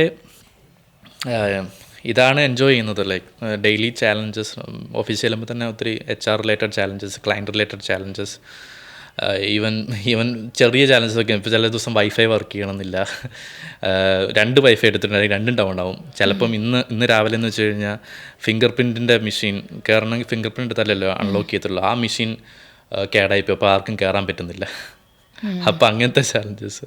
അതിലാതെ നമുക്ക് HR ഉണ്ട്, HR ചെയ്തോളും. പക്ഷേ അങ്ങനത്തെ പിന്നെ പാർക്കിംഗ് കിട്ടുന്നില്ല, അത് കിട്ടുന്നില്ല, റെൻറ്റ്. അപ്പോൾ അങ്ങനെ ഒരു ഒത്തിരി നമ്മൾ ബിസിനസ് ചെയ്യുമ്പം ഒത്തിരി ഫാക്ടേഴ്സിൽ നമ്മൾ ഇൻവോൾവ് ആവും ഓട്ടോമാറ്റിക്കലി. അപ്പം നമ്മളൊരു പ്രോബ്ലം സോൾവർ ആവും ബൈ നേച്ചർ. അതൊക്കെയാണ്. പിന്നെ at the end of the day what's the worst thing that can happen. അപ്പോൾ ഈ പറഞ്ഞ പോലെ ഒത്തിരി സ്ട്രഗിൾസ് ഈ ഒരു ചെറിയ പ്രായത്തിൽ തന്നെ സ്വന്തം കമ്പനിയിൽ നിന്ന് ഫേസ് ചെയ്യേണ്ടതായിട്ട് വന്നിട്ടുണ്ട്. അത് ഹാൻഡിൽ ചെയ്യുന്നതും വലിയൊരു ഡിഫിക്കൽട്ട് ടാസ്ക് ആണല്ലേ? അതെ എവിടെ ഒന്ന് പോയതുപോലെ. ഓക്കെ. ഇപ്പോൾ ഫാമിലി സപ്പോർട്ടിനെ പറ്റി പറഞ്ഞപ്പോൾ ഫാമിലിപരമായി നല്ല സപ്പോർട്ടാണ് ജേസന് കിട്ടുന്നത് അല്ലേ? ഇപ്പോൾ ചേട്ടനായിക്കോട്ടെ, ഈ ഓരോ നഷ്ടങ്ങൾ വരുമ്പോൾ അല്ലെങ്കിൽ ഓരോ ഫെയിലിയേഴ്സ് വരുമ്പോൾ എങ്ങനെയായിരുന്നു ചേട്ടൻ്റെ അടുത്ത് നിന്നുള്ള ഒരു റെസ്പോൺസ്? ഞങ്ങൾ ഭയങ്കര ബിസിനസ് പാർട്ട്നേഴ്സ് എന്നുള്ള രീതിയിൽ തന്നെ സംസാരിക്കുന്നത്. പിന്നെ ചേട്ടനും അനിയതായതുകൊണ്ട് ഒരു കാര്യം നമുക്ക് അങ്ങോട്ടും ഇങ്ങോട്ടും ഇട്ടിട്ട് പോകാനൊന്നും പറ്റത്തില്ലല്ലോ. അതൊരു ലോക്കിൻ ഫോർ ലൈഫ് ആയതുകൊണ്ട്. പിന്നെ ഞങ്ങൾക്ക് വേറെ അഡ്വാൻറ്റേജ് വെച്ചാൽ ഞങ്ങൾക്ക് ഇപ്പം ചേട്ടൻ കല്യാണം കഴിക്കുന്ന മുമ്പ് ഞങ്ങൾ ഒരുമിച്ചാണ് താമസിച്ചുകൊണ്ടിരുന്നത്. അപ്പം ഫ്രം രാവിലെ തൊട്ട് രാത്രി കടക്കാൻ പോകുന്നതിന് മുമ്പ് വരെ വേണമെങ്കിൽ ബിസിനസ് സംസാരിച്ചുകൊണ്ടിരിക്കാൻ പറ്റും. അതായത് അങ്ങനെ വേറെ ഇപ്പം നമ്മുടെ അങ്ങനത്തെ അല്ലാത്തൊരു പാർട്ണറാണെങ്കിൽ, ബിസിനസ് പാർട്ണറാണെങ്കിൽ ഓഫീസ് കഴിഞ്ഞാൽ പിന്നെ അവരുടെ ഇതിന് പോകും, വേറെ പ്രൈവസി. അതെ, ഞങ്ങളിപ്പോൾ വീക്കെൻഡിൽ കറങ്ങാൻ ഒരുമിച്ചാണ് പോകുന്നത്, അല്ലെങ്കിൽ എല്ലാ ട്രിപ്പിനും ഒരുമിച്ചാണ് പോകുന്നത്, ഫാമിലി ഫംഗ്ഷനും ഒരുമിച്ചാണ് പോകുന്നത്. അപ്പോൾ എല്ലാം ഞങ്ങളെ ഒത്തിരി പേര് പറഞ്ഞിട്ടുണ്ട്, നിങ്ങൾ ഒത്തിരി സംസാരിക്കുന്നു, പക്ഷേ നിങ്ങൾ ഈ ബിസിനസ് മാത്രമേ സംസാരിക്കത്തുള്ളൂ എന്ന് എൻ്റെ ഫ്രണ്ട്സ് എന്നോട് ചോദിച്ചിട്ടുണ്ട്. നിങ്ങൾ എപ്പോഴും സംസാരിക്കും, ബിസിനസ് സംസാരിക്കത്തുള്ളൂ. എൻ്റെ ചേട്ടൻ്റെ വൈഫ് ഇപ്പം നിങ്ങൾ ഒത്തിരി സംസാരിക്കും, പക്ഷേ ബിസിനസ് മാത്രമേ സംസാരിക്കത്തുള്ളൂ. അത് ഞങ്ങൾ നോർമലി ഞങ്ങളുടെ കോമൺ ആയിട്ടുള്ളതായതുകൊണ്ട് കുറേ അത് സംസാരിക്കും. അപ്പം അതൊരു അഡ്വാൻറ്റേജാണ്. ബ്രദർ എന്ന് പറയുന്നത് ഒരു അഡ്വാൻറ്റേജ് ആയിട്ടാണ് കാണുന്നത്. കാരണം എനിവേസ് നമുക്ക് അങ്ങനെ വിട്ടുപിരിഞ്ഞാൽ പോകാനൊന്നും പറ്റത്തില്ല. പിന്നെ ഇങ്ങനെ ഇപ്പം പറ്റതുപോലെയല്ല, എങ്ങനെയാലും ഒരു ഫാമിലിയിലോട്ടാണ് എല്ലാം വരുന്നത്. ഇപ്പം അവിടെ എന്തെങ്കിലും ഇവിടെ വന്നാലും പ്രശ്നമൊന്നുമില്ല. അങ്ങനത്തെ ഒരു അഡ്വാൻറ്റേജ് ഉണ്ട്. പിന്നെ പണ്ടേ തൊട്ട് ഞങ്ങൾ എല്ലാ കാര്യങ്ങളും ഒരുമിച്ച് ചെയ്തുകൊണ്ട് എല്ലാം ഇങ്ങനെ കുസൃതി എല്ലാം ഒരുമിച്ച് ചെയ്തുകൊണ്ടിരുന്നതുകൊണ്ട് ആ ഒരു മോഡിൽ പോകുന്നു. പിന്നെ കുറേ കഴിവുകൾ ഇപ്പം എൻ്റെ ഒരു ഇതിൽ വലിയൊരു എക്സ്ട്രോവേർട്ടൊന്നുമല്ല, ഇൻട്രോവേർട്ടിൻ്റെ അങ്ങോട്ടാണ് എൻ്റെ ഒരു ഇത്. പക്ഷേ എൻ്റെ ബ്രദർ ഭയങ്കര എക്സ്ട്രോവേർട്ടാണ്. അപ്പോൾ ചില കാര്യത്തിൽ അപ്പം ബ്രദറിനായിരിക്കും എന്നെക്കഴിയും സ്കില്ല് കൂടുതൽ. അപ്പം നേരെ വേറെ ചില കാര്യങ്ങളിൽ എനിക്കായിരിക്കും സ്കില്ല് കൂടുതൽ. അപ്പം ഒത്തിരി കാര്യങ്ങൾ കോംപ്ലിമെൻറ്റ് ചെയ്യുന്നുണ്ട്. റൈറ്റ്. അപ്പോൾ അങ്ങനെ ഞങ്ങൾ ഭയങ്കരമായിട്ട് ഞങ്ങളുടെ റോൾസ് ഭയങ്കരമായിട്ട് ഡിഫൈൻ ചെയ്തിട്ടുണ്ട്. ചില കാര്യങ്ങളിൽ HR ടെൽസിനാണ് എൻ്റെ ബ്രദറായിരിക്കും കൂടുതൽ ഇൻവോൾവ് ചെയ്യുന്നത്, ഞാൻ മാർക്കറ്റിങ്ങിൽ കൂടുതൽ ഇൻവോൾവ് ചെയ്യും. അപ്പം അങ്ങനെ ഞങ്ങൾ പ്രോപ്പറായിട്ട് ഡിവൈഡ് ചെയ്തിട്ടുണ്ട്. അങ്ങോട്ട് ഫാമിലി ബിസിനസ് ആണ് ഇപ്പോൾ നടന്നു പോകുന്നത് അല്ലേ? അതെ, ഇപ്പം പണ്ടത്തെ രീതി പറഞ്ഞ ഫാമിലി ബിസിനസ് എന്ന് വേണേൽ പറയാം. ഇപ്പോഴും അങ്ങനെ തന്നെ പറയാം. ചേട്ടനും കൂടെ അങ്ങ് ചെയ്യുമല്ലേ ഫാമിലി ആയിട്ട്. ഇപ്പം അക്കാഡമി തുടങ്ങുമെന്ന് പറഞ്ഞാൽ അതും അവിടെ തന്നെയാണോ, കോട്ടയത്ത് തന്നെയാണോ അക്കാഡമി? ഫസ്റ്റ് ബ്രാഞ്ച് നമ്മുടെ ഏജൻസിയുടെ അതേ ബിൽഡിംഗ് തന്നെയാണ് നമ്മൾ ഇപ്പോൾ പണി നടന്നുകൊണ്ടിരിക്കുന്നത്. സോ ദാറ്റ് ഞങ്ങൾക്ക് അവിടെ എല്ലാവരും എക്സ്പേർട്സ് എല്ലാം അവിടെയാണ് ഇരിക്കുന്നത്. അപ്പം അവിടെ തന്നെ ഏജൻസി ബേസ്ഡ് ട്രെയിനിങ് കൊടുക്കാൻ വേണ്ടിയാണ് അങ്ങനെ ചെയ്തിരിക്കുന്നത്. ഓക്കെ, അപ്പോൾ അവിടെ തന്നെ പ്രാക്ടിക്കൽ നടത്താം അല്ലേ? തിയറിയും പ്രാക്ടിക്കലും അവിടെ. ഓക്കെ, ഇപ്പം നമ്മുടെ ഈ പ്രോഗ്രാം കണ്ടുകൊണ്ടിരിക്കുന്ന ഒത്തിരി സ്റ്റുഡൻസിന് ആഗ്രഹമുള്ള ഡിജിറ്റൽ മാർക്കറ്റിംഗ് പഠിക്കാൻ താല്പര്യമുള്ള ഒത്തിരി പേരാണ്. അപ്പോൾ അവരോട് എങ്ങനെയാണ് പറയുന്നത്? പ്രത്യേകിച്ച് നിങ്ങളെ കോൺടാക്ട് ചെയ്യാൻ വേണ്ടി എന്തൊക്കെയാണ് പറയാനുള്ളത്? നമ്മളെ കോൺടാക്ട് ചെയ്യണമെങ്കിൽ എളുപ്പമാണ്. നമ്മളിപ്പം ബ്ലൂസ്റ്റിക്ക് പഠിക്കാനാണെങ്കിൽ ബ്ലൂസ്റ്റിക്ക് അക്കാഡമി എന്ന് ഗൂഗിൾ സെർച്ച് ചെയ്താൽ മതി. നമ്മുടെ വെബ്സൈറ്റിൽ എല്ലാം കോൺടാക്ട് ചെയ്യാനുണ്ട്. പിന്നെ നമ്മൾ കുറേ ഫ്രീ സെഷൻസ് നടത്തുന്നുണ്ട് ഓൺലൈനായിട്ട്. അതും ഒരുമാതിരി എല്ലാ വീക്കിലും ഒരു 8:30 PM നമ്മൾ ആ സമയത്താണ് എല്ലാവരും അവൈലബിൾ. അപ്പം നമ്മൾ എന്താ പറയുക, ഡിജിറ്റൽ മാർക്കറ്റിങ്ങിന് പുതിയ കാര്യങ്ങൾ, അല്ലെങ്കിൽ AI എങ്ങനെ ഡിജിറ്റൽ മാർക്കറ്റിംഗ് ഉപയോഗിക്കാൻ പറ്റും, അങ്ങനത്തെ ഒരു 45 hour ക്ലാസ് ഫ്രീ ആയിട്ട് ആൾക്കാർക്ക് ജോയിൻ ചെയ്യാൻ പറ്റുന്ന സാധനം ചെയ്യുന്നുണ്ട്. അതിൻ്റെ അകത്ത് ജോയിൻ ചെയ്യുന്ന ആൾക്കാർക്ക് നമ്മൾ അക്കാഡമിനെ കുറിച്ചും പറഞ്ഞു കൊടുക്കുന്നുണ്ട്, വേണ്ടവർക്ക് അഡ്മിഷൻ എടുക്കാം. അപ്പം അങ്ങനത്തെ കാര്യങ്ങളും ചെയ്യുന്നുണ്ട്. അപ്പം ഒന്നെങ്കിൽ നമുക്ക് ഡയറക്റ്റ് കോൾ ചെയ്ത് നമുക്ക് സീറ്റ്സ് ഭയങ്കര ലിമിറ്റാണ്. കാരണം ഞങ്ങൾ ഇച്ചിരി ക്വാളിറ്റിയാണ് ആദ്യമേ നമ്മൾ നോക്കുന്നത്. First priority is always quality. കാരണം ഞങ്ങളുടെ പെയിൻ പോയിൻ്റ് അതായിരുന്നു. അതെന്താ, ബാക്കി ട്രെയിനിങ് ഇൻസ്റ്റിറ്റ്യൂട്ടിൽ നിന്ന് വരുന്നവർക്ക് ക്വാളിറ്റി ഇല്ല, അവർക്കൊന്നും പ്രാക്ടിക്കലായിട്ട് ലേണിംഗ് ഇല്ല. അതാണ് ഞങ്ങൾ ആദ്യമേ സോൾവ് ചെയ്യാൻ നോക്കുന്നത്. അപ്പോൾ ഒത്തിരി വലിയൊരു ബാച്ചിനെ എടുത്താൽ ഞങ്ങൾക്കത് ഇംപ്ലിമെൻറ്റ് ചെയ്യാൻ പറ്റത്തില്ല. ആദ്യമേ ഒരു ചെറിയ ഞങ്ങൾ ഇപ്പം 10 പേരെ എടുക്കുന്നുള്ളൂ. 10 പേരെ എങ്ങനെ മാക്സിമം ഇൻവോൾവ് ചെയ്യിപ്പിച്ച് പഠിപ്പിച്ചിറക്കാൻ പറ്റുന്നതാണ് ഞങ്ങൾ നോക്കുന്നത്. അത് കഴിഞ്ഞിട്ടൊരു 20 പേരിലോട്ടാകും. ക്വാളിറ്റി ആദ്യമേ വെക്കുക. അല്ലാതെ ഒത്തിരി പേരെ ഇങ്ങനെ ഡിജിറ്റൽ മാർക്കറ്റിംഗ് ഭയങ്കര സ്കോപ്പാന്ന് ചുമ്മാ തള്ളി മറിച്ചിട്ട് എല്ലാവരും അഡ്മിഷൻ എടുത്തിട്ട് അതിൽ പകുതി മുക്കാൽ ആൾക്കാരും കാശ് പോയി, ഒരു ക്വാളിറ്റിയിൽ അത് ഇറങ്ങിയിട്ട് കാര്യമില്ലല്ലോ. ഓക്കെ, അപ്പോൾ ക്വാളിറ്റിയോട് കൂടി തന്നെ ഔട്ട് ഇറക്കാനാണ് താല്പര്യം. ഓക്കെ, ഇപ്പോൾ ഈ പറഞ്ഞ പോലെ ഈ ഡിജിറ്റൽ മാർക്കറ്റിങ്ങിനെ പറ്റി അറിയുന്നതും താല്പര്യപ്പെടുന്ന ഒത്തിരി ആൾക്കാർ നമ്മുടെ പ്രോഗ്രാം കാണുന്നുണ്ട്. അപ്പോൾ അവരോട് ജനറലായിട്ട് എന്താ പറയാനുള്ളത്, ഒരു ടിപ്പ് എന്ന രീതിയിൽ? ഇപ്പം രണ്ട് കാര്യങ്ങളുണ്ട്. ഡിജിറ്റൽ മാർക്കറ്റിംഗ് ഒന്നെങ്കിൽ നിങ്ങൾക്ക് കരിയറായിട്ട് ചൂസ് ചെയ്യാം, റൈറ്റ്. അതിന് ഒത്തിരി ഓപ്പർച്യൂണിറ്റി ഉള്ളത്. അതായത് ഇപ്പോഴത്തെ 2024 എല്ലാ ബിസിനസ്സിനും, ഒരുമാതിരി എല്ലാ ബിസിനസ്സിനും വേണ്ട ഒരു സാധനമാണ് ഡിജിറ്റൽ മാർക്കറ്റിംഗ്. ഞാനിത് എപ്പോഴും സ്റ്റുഡൻസിനോട് ആദ്യമേ പറയുന്ന കാര്യമാണ്. ഫോർ എക്സാമ്പിൾ, നിങ്ങൾ ഒരു കഫേ ആണെന്ന് വെച്ചോ, ആ കഫേക്ക് ഇൻസ്റ്റഗ്രാം പേജ് വേണം, നല്ല ആക്റ്റീവായിട്ട് എന്നാലേ ഉള്ളൂ. ആ കഫേയിലും ആൾക്കാരെ ഇപ്പോൾ എല്ലാവരും റീൽസ് കണ്ടിട്ടാണ് കഫേയും റെസ്റ്റോറൻറ്റുകളിലൊക്കെ പോകുന്നത്. ഒരു കഫേ ആയിക്കോട്ടെ അവർക്ക് ഒരു ഡിജിറ്റൽ മാർക്കറ്റിനെ വേണം. ഒരു ഐസ്ക്രീം ഷോപ്പ് ആയിക്കോട്ടെ അവർക്ക് വേണം. ഒരു ഹോസ്പിറ്റൽ ആയിക്കോട്ടെ നിങ്ങളെ ഹോസ്പിറ്റൽസിന് നോക്കിയാൽ മതി, അവരും സോഷ്യൽ മീഡിയ ഭയങ്കര ആക്റ്റീവാണ്. അതുവഴിയാണ് പേഷ്യൻസിൻ്റെ ടെസ്റ്റിമോണിയലും അല്ലെങ്കിൽ പുതിയ ബുക്കിങ്സ് ഒക്കെ എടുക്കുന്നത്. അല്ലെങ്കിൽ ഒരു സ്കൂളാക്കിക്കോട്ടെ, സ്കൂളിൽ വരെ ഞങ്ങൾക്ക് വരെ സ്കൂളിൽ ക്ലയൻസ് ഉണ്ട്. അപ്പം പുതിയ അഡ്മിഷൻസും പാരൻസിനും ഒക്കെ ടാർഗറ്റ് ചെയ്യുന്നത് സോഷ്യൽ മീഡിയ വഴിയാണ്. അതുപോലെ നിങ്ങളുടെ ചുറ്റുമുള്ള ഏത് ബിസിനസ്സിനെ നോക്കിക്കോ, അവിടെ എല്ലാവരും നല്ല രീതിയിൽ ആക്റ്റീവ്. ഇപ്പം ഞാൻ ആദ്യം പറഞ്ഞ എക്സാമ്പിൾ ഡെൻ്റൽ കെയർ ക്ലിനിക് ആണെങ്കിൽ അതിന് ഡിജിറ്റൽ മാർക്കറ്റർ വേണം. അപ്പം ബേസിക്കലി എല്ലാ ബിസിനസ്സിനും ഒരെണ്ണം പോരാ, ഡിജിറ്റൽ ഒരു 5-6 പേരെങ്കിലും വേണം. ഫോർ എക്സാമ്പിൾ ഇപ്പം സൊമാറ്റോ എടുക്കുക. സൊമാറ്റോയുടെ ഇൻസ്റ്റാഗ്രാം നിങ്ങൾക്ക് ഫോളോ ചെയ്യുന്ന ആയിരിക്കും, സൊമാറ്റോ സ്വിഗ്ഗി. അവർ ഇങ്ങനെ മീംസും ഫണ്ണി കാര്യങ്ങളൊക്കെ ഇടുന്നതാണ്. അതിനുവേണ്ടി തന്നെ ഒരു കണ്ടൻറ് റൈറ്റർ വേണം, ഡിജിറ്റൽ മാർക്കറ്റിംഗ് അറിയാവുന്ന ഒരു കണ്ടൻറ് റൈറ്റർ വേണം, ഒരു ഡിസൈനർ വേണം, പിന്നെ അതിൻ്റെ ആഡ്സ് റൺ ചെയ്യാൻ വേണ്ടി ഒരു പെർഫോമൻസ് മാർക്കറ്റർ വേണം, അതിന് വെബ്സൈറ്റ് ഉണ്ടാക്കാൻ വേണ്ടി ഒരു വെബ് ഡെവലപ്പർ വേണം, അതിൻ്റെ SEO ചെയ്യാൻ വേണ്ടി ഒരു SEOയുടെ ആൾ വേണം, ഇൻഫ്ലുവൻസർ മാർക്കറ്റിംഗ് ചെയ്യാൻ വേണ്ടി ഇൻഫ്ലുവൻസർ മാർക്കറ്റിംഗ് മാനേജർ വേണം. അപ്പോൾ അവിടെ തന്നെ 6-7 പേരായി. അപ്പം ഒരു വലിയ കമ്പനിയിൽ അത്രയും വേക്കൻസി വരും, റൈറ്റ്. അപ്പം അത്രയും ഡിമാൻഡുള്ള. പിന്നെ ഞാനിപ്പോൾ ലിങ്ക്ഡിനിലൊക്കെ നോക്കുമ്പോൾ ഇപ്പോൾ കഴിഞ്ഞ ദിവസം നോക്കിയപ്പോൾ തന്നെ ഓപ്പണിങ്സ് ഏതാണ്ട് 40,000 ഓപ്പണിങ്സ് ഉണ്ട് ഡിജിറ്റൽ മാർക്കറ്റിങ്ങിന് ആ ദിവസം, ഇന്നലെ നോക്കിയപ്പോൾ തന്നെ.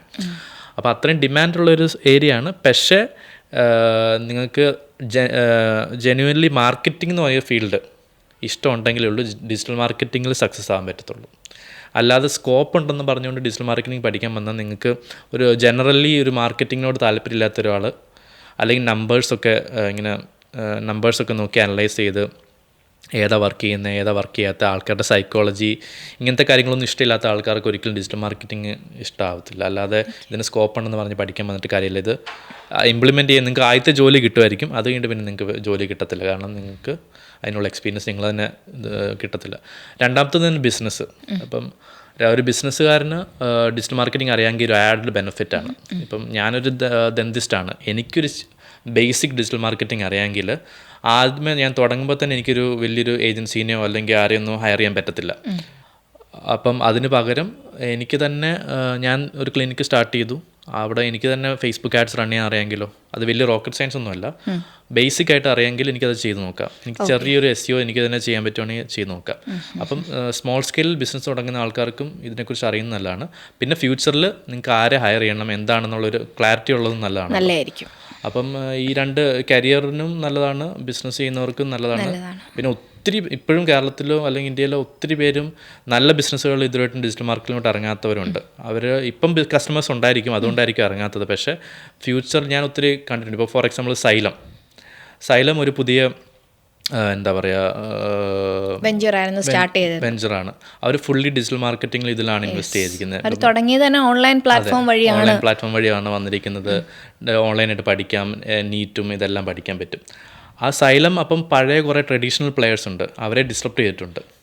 കാരണം ഡിജിറ്റൽ മാർക്കറ്റിംഗ് വലുതായിട്ട് ചെയ്യാത്ത ആൾക്കാർ, അവർ ഓൾറെഡി വലുതാണ് അവരുടെ ഒരു ഇതുള്ളത് കൊണ്ട് ചെയ്യുന്നില്ല. എനിക്ക് ഡിജിറ്റൽ മാർക്കറ്റിംഗ് വേണ്ട, അതിൻ്റെ ആവശ്യമില്ല എന്ന് പറഞ്ഞവരെ ഭയങ്കര ഡിസ്ട്രപ്റ്റ് ചെയ്യുക.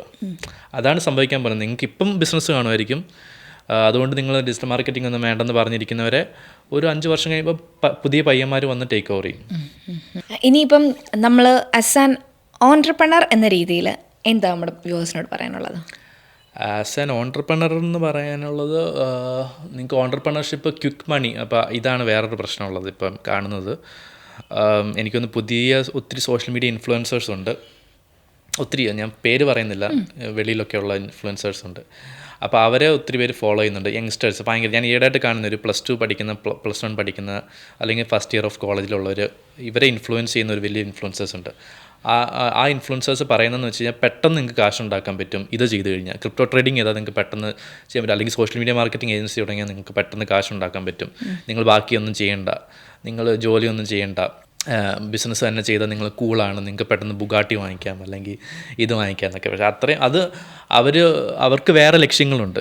ഇങ്ങനെ നല്ല കാര്യങ്ങൾ ഇവർ കേൾക്കുമ്പോൾ ഇവർക്ക് നല്ല രസം കാണും. ഇത് പെട്ടെന്ന് കാശുണ്ടാക്കാലോ. അതെ, ഇവർ ചിലപ്പം ഇൻസ്റ്റാഗ്രാമിൽ ഇടുന്ന ഫോട്ടോ ബുഗാട്ടിയും ഒരു വലിയ യാട്ടിലും ഇങ്ങനെയൊക്കെ ആൾക്കാരുടെ കൂടെ നിന്നുള്ള, അതൊക്കെ ഇവർ കാശ് കൊടുത്ത് റെൻ്റ് എടുത്തുകൊണ്ട് വരുന്ന ബുഗാട്ടി ആയിരിക്കും, ഇവരുടെ ബുഗാട്ടിയൊന്നുമല്ല. അതായത് ഇവർ പോസ്റ്റ് ചെയ്യുന്നത്. ഇത് കണ്ടിട്ട് ഈ ഒരു ടീനേജിലുള്ളൊരു ഭയങ്കര ഇൻഫ്ലുവൻസ് ചെയ്യാൻ പറ്റുമല്ലോ ഇവരിത് കണ്ടിട്ട് ഇത് റിയാലിറ്റിയാണെന്ന് വിചാരിച്ചുകൊണ്ട് ഇവർ മേ ബി കോളേജിൽ പോകത്തില്ല, അല്ലെങ്കിൽ പ്രോപ്പറായിട്ട് പഠിക്കത്തില്ല, ഇങ്ങനത്തെ കാര്യം. അങ്ങനെയൊന്നും ചെയ്തുകൊണ്ട് ബിസിനസ് ചെയ്യാൻ വന്നു കഴിഞ്ഞാൽ നിങ്ങൾക്ക് ബിസിനസ് ചെയ്യുമ്പോൾ ആദ്യത്തെ ഒരു മാസം ഭയങ്കര ഇതായിരിക്കും, എക്സൈറ്റ്മെൻ്റ് ആയിരിക്കും. ഞാനിത് ചെയ്യാൻ പോവാണ്, ഞാനിത് ഭയങ്കരമായിട്ടും വലിയൊരു സംഭവമാക്കും. ബിസിനസ്സിൽ ഏറ്റവും വേണ്ടതെന്ന് വെച്ചാൽ സ്റ്റാമിനയാണ്. റൈറ്റ്, എന്തോരം നിങ്ങൾക്ക് ഓടാൻ പറ്റും. ഇതൊരു മാരത്തോണാണ്, മറ്റേ സ്പ്രിൻ്റ് അല്ല. അതാണ് എപ്പോഴും ഞാൻ പറയുന്നത്. എല്ലാവരുടെയും വിചാരം ഇതെല്ലാം കണ്ടിട്ട് ഇതൊരു സ്പ്രിൻ്റാണ്. പെട്ടെന്ന് ഞാൻ വരുന്നു, എനിക്കൊരു 100 എംപ്ലോയീസ് ആകുന്നു, എനിക്ക് ഇത്രയും ടേൺ ഓവർ ആകുന്നു, ഞാൻ വലിയ കാർ വാങ്ങിക്കുന്നു, വലിയ ഇത് വാങ്ങിക്കുന്നു. അതല്ല, ഇങ്ങനെയാണ് ഗ്രാഫ് എന്നാണ് വിചാരം. പക്ഷേ ശരിക്കും പറഞ്ഞാൽ ഇത് മാരത്തോണാണ്. അതായത് തുടങ്ങുമ്പോൾ ചിലപ്പോൾ നിങ്ങൾക്ക് സക്സസ് കിട്ടും ആദ്യത്തെ ഒരു വർഷം, ചിലപ്പോൾ അടുത്ത ഒരു 3 മാസം ഡൗൺ ആയിരിക്കും, പിന്നെ 3-ാമത്തെ വർഷമായിരിക്കും അതിലും വലുതായിട്ട് പോകുന്നത്, പിന്നെ 4-ാമത്തെ വർഷം ചിലപ്പോൾ താന്നു പോകും. വലിയതായിട്ട് ചാർട്ട് നോക്കുമ്പം മേളിലോട്ടായിരിക്കും. പക്ഷേ നിങ്ങൾ കഴിഞ്ഞ മാസം അത്ര സെയിൽ ഈ മാസം വരത്തില്ല എന്ന് വെച്ചിട്ടുണ്ടെങ്കിൽ ബിസിനസ് പൊട്ടിപ്പോവല്ല. അങ്ങനെയാണ് റിയാലിറ്റി. എല്ലാ കാര്യത്തിനും റിയാലിറ്റി അങ്ങനെയാണല്ലോ. ഇങ്ങനെ തന്നെയല്ല പോകാൻ പോകുന്നത്. ഇങ്ങനെ ഡൗൺസ് ആൻഡ് അപ്സ് വരും. അപ്പോൾ അത് എക്സ്പെക്റ്റ് ചെയ്യണം. മോസ്റ്റ്ലി ഈ ഡൗൺ വരുമ്പോൾ തന്നെ കുറേ പേര് യങ്സ്റ്റേഴ്സ് ക്വിറ്റ് ചെയ്ത് പോകുന്നതായിട്ട് ഞാൻ കാണുന്നുണ്ട്. അത് എക്സ്പെക്റ്റ് ചെയ്യുക.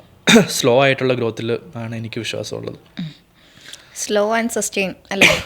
സ്ലോ ചെയ്ത് പതിയെ അപ്പ് ആൻഡ് ഡൗൺ വഴി മുന്നോട്ട് പോവുക എന്നാണ് നമ്മുടെ യങ് ഓൺട്രപ്രണറായ ജേസൺ തോമസ് നമ്മോടൊപ്പം പറയുന്നത്. അപ്പം ഇത്രയും നേരം നമ്മുടെ പോഡ്കാസ്റ്റ് വന്ന് ഈ ബിസി സ്കെഡ്യൂളിൽ ഞങ്ങളുടെ ഒപ്പം വന്ന് ഇത്രയും കാര്യങ്ങൾ പറഞ്ഞ് ഒരുപാട് സന്തോഷം.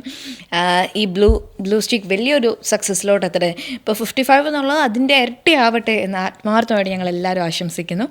വലിയൊരു ഉയർച്ചയിലോട്ട് എത്തട്ടെ. എന്നിട്ട് വലിയ ഓൺട്രപ്രണറായിട്ട് കുറച്ചും കൂടെ വലിയ ടേൺ ഓവറുള്ള ഓൺട്രപ്രണറായിട്ട് എനിക്ക് ഇതേപോലെ ഈ പോഡ്കാസ്റ്റിൽ ഇൻ്റർവ്യൂ ചെയ്യാൻ കിട്ടട്ടെ എന്ന് ആത്മാർത്ഥമായിട്ട് ആശംസിക്കുന്നു. Thank you. വലിയൊരു സക്സസ് ഉണ്ടാവട്ടെ എന്ന് വീണ്ടും പറഞ്ഞുകൊണ്ട്, കരിയറിൽ വലിയൊരു ബ്രേക്ക് ഉണ്ടാവട്ടെ എന്ന് പറഞ്ഞുകൊണ്ട് താങ്ക് യു സോ മച്ച്.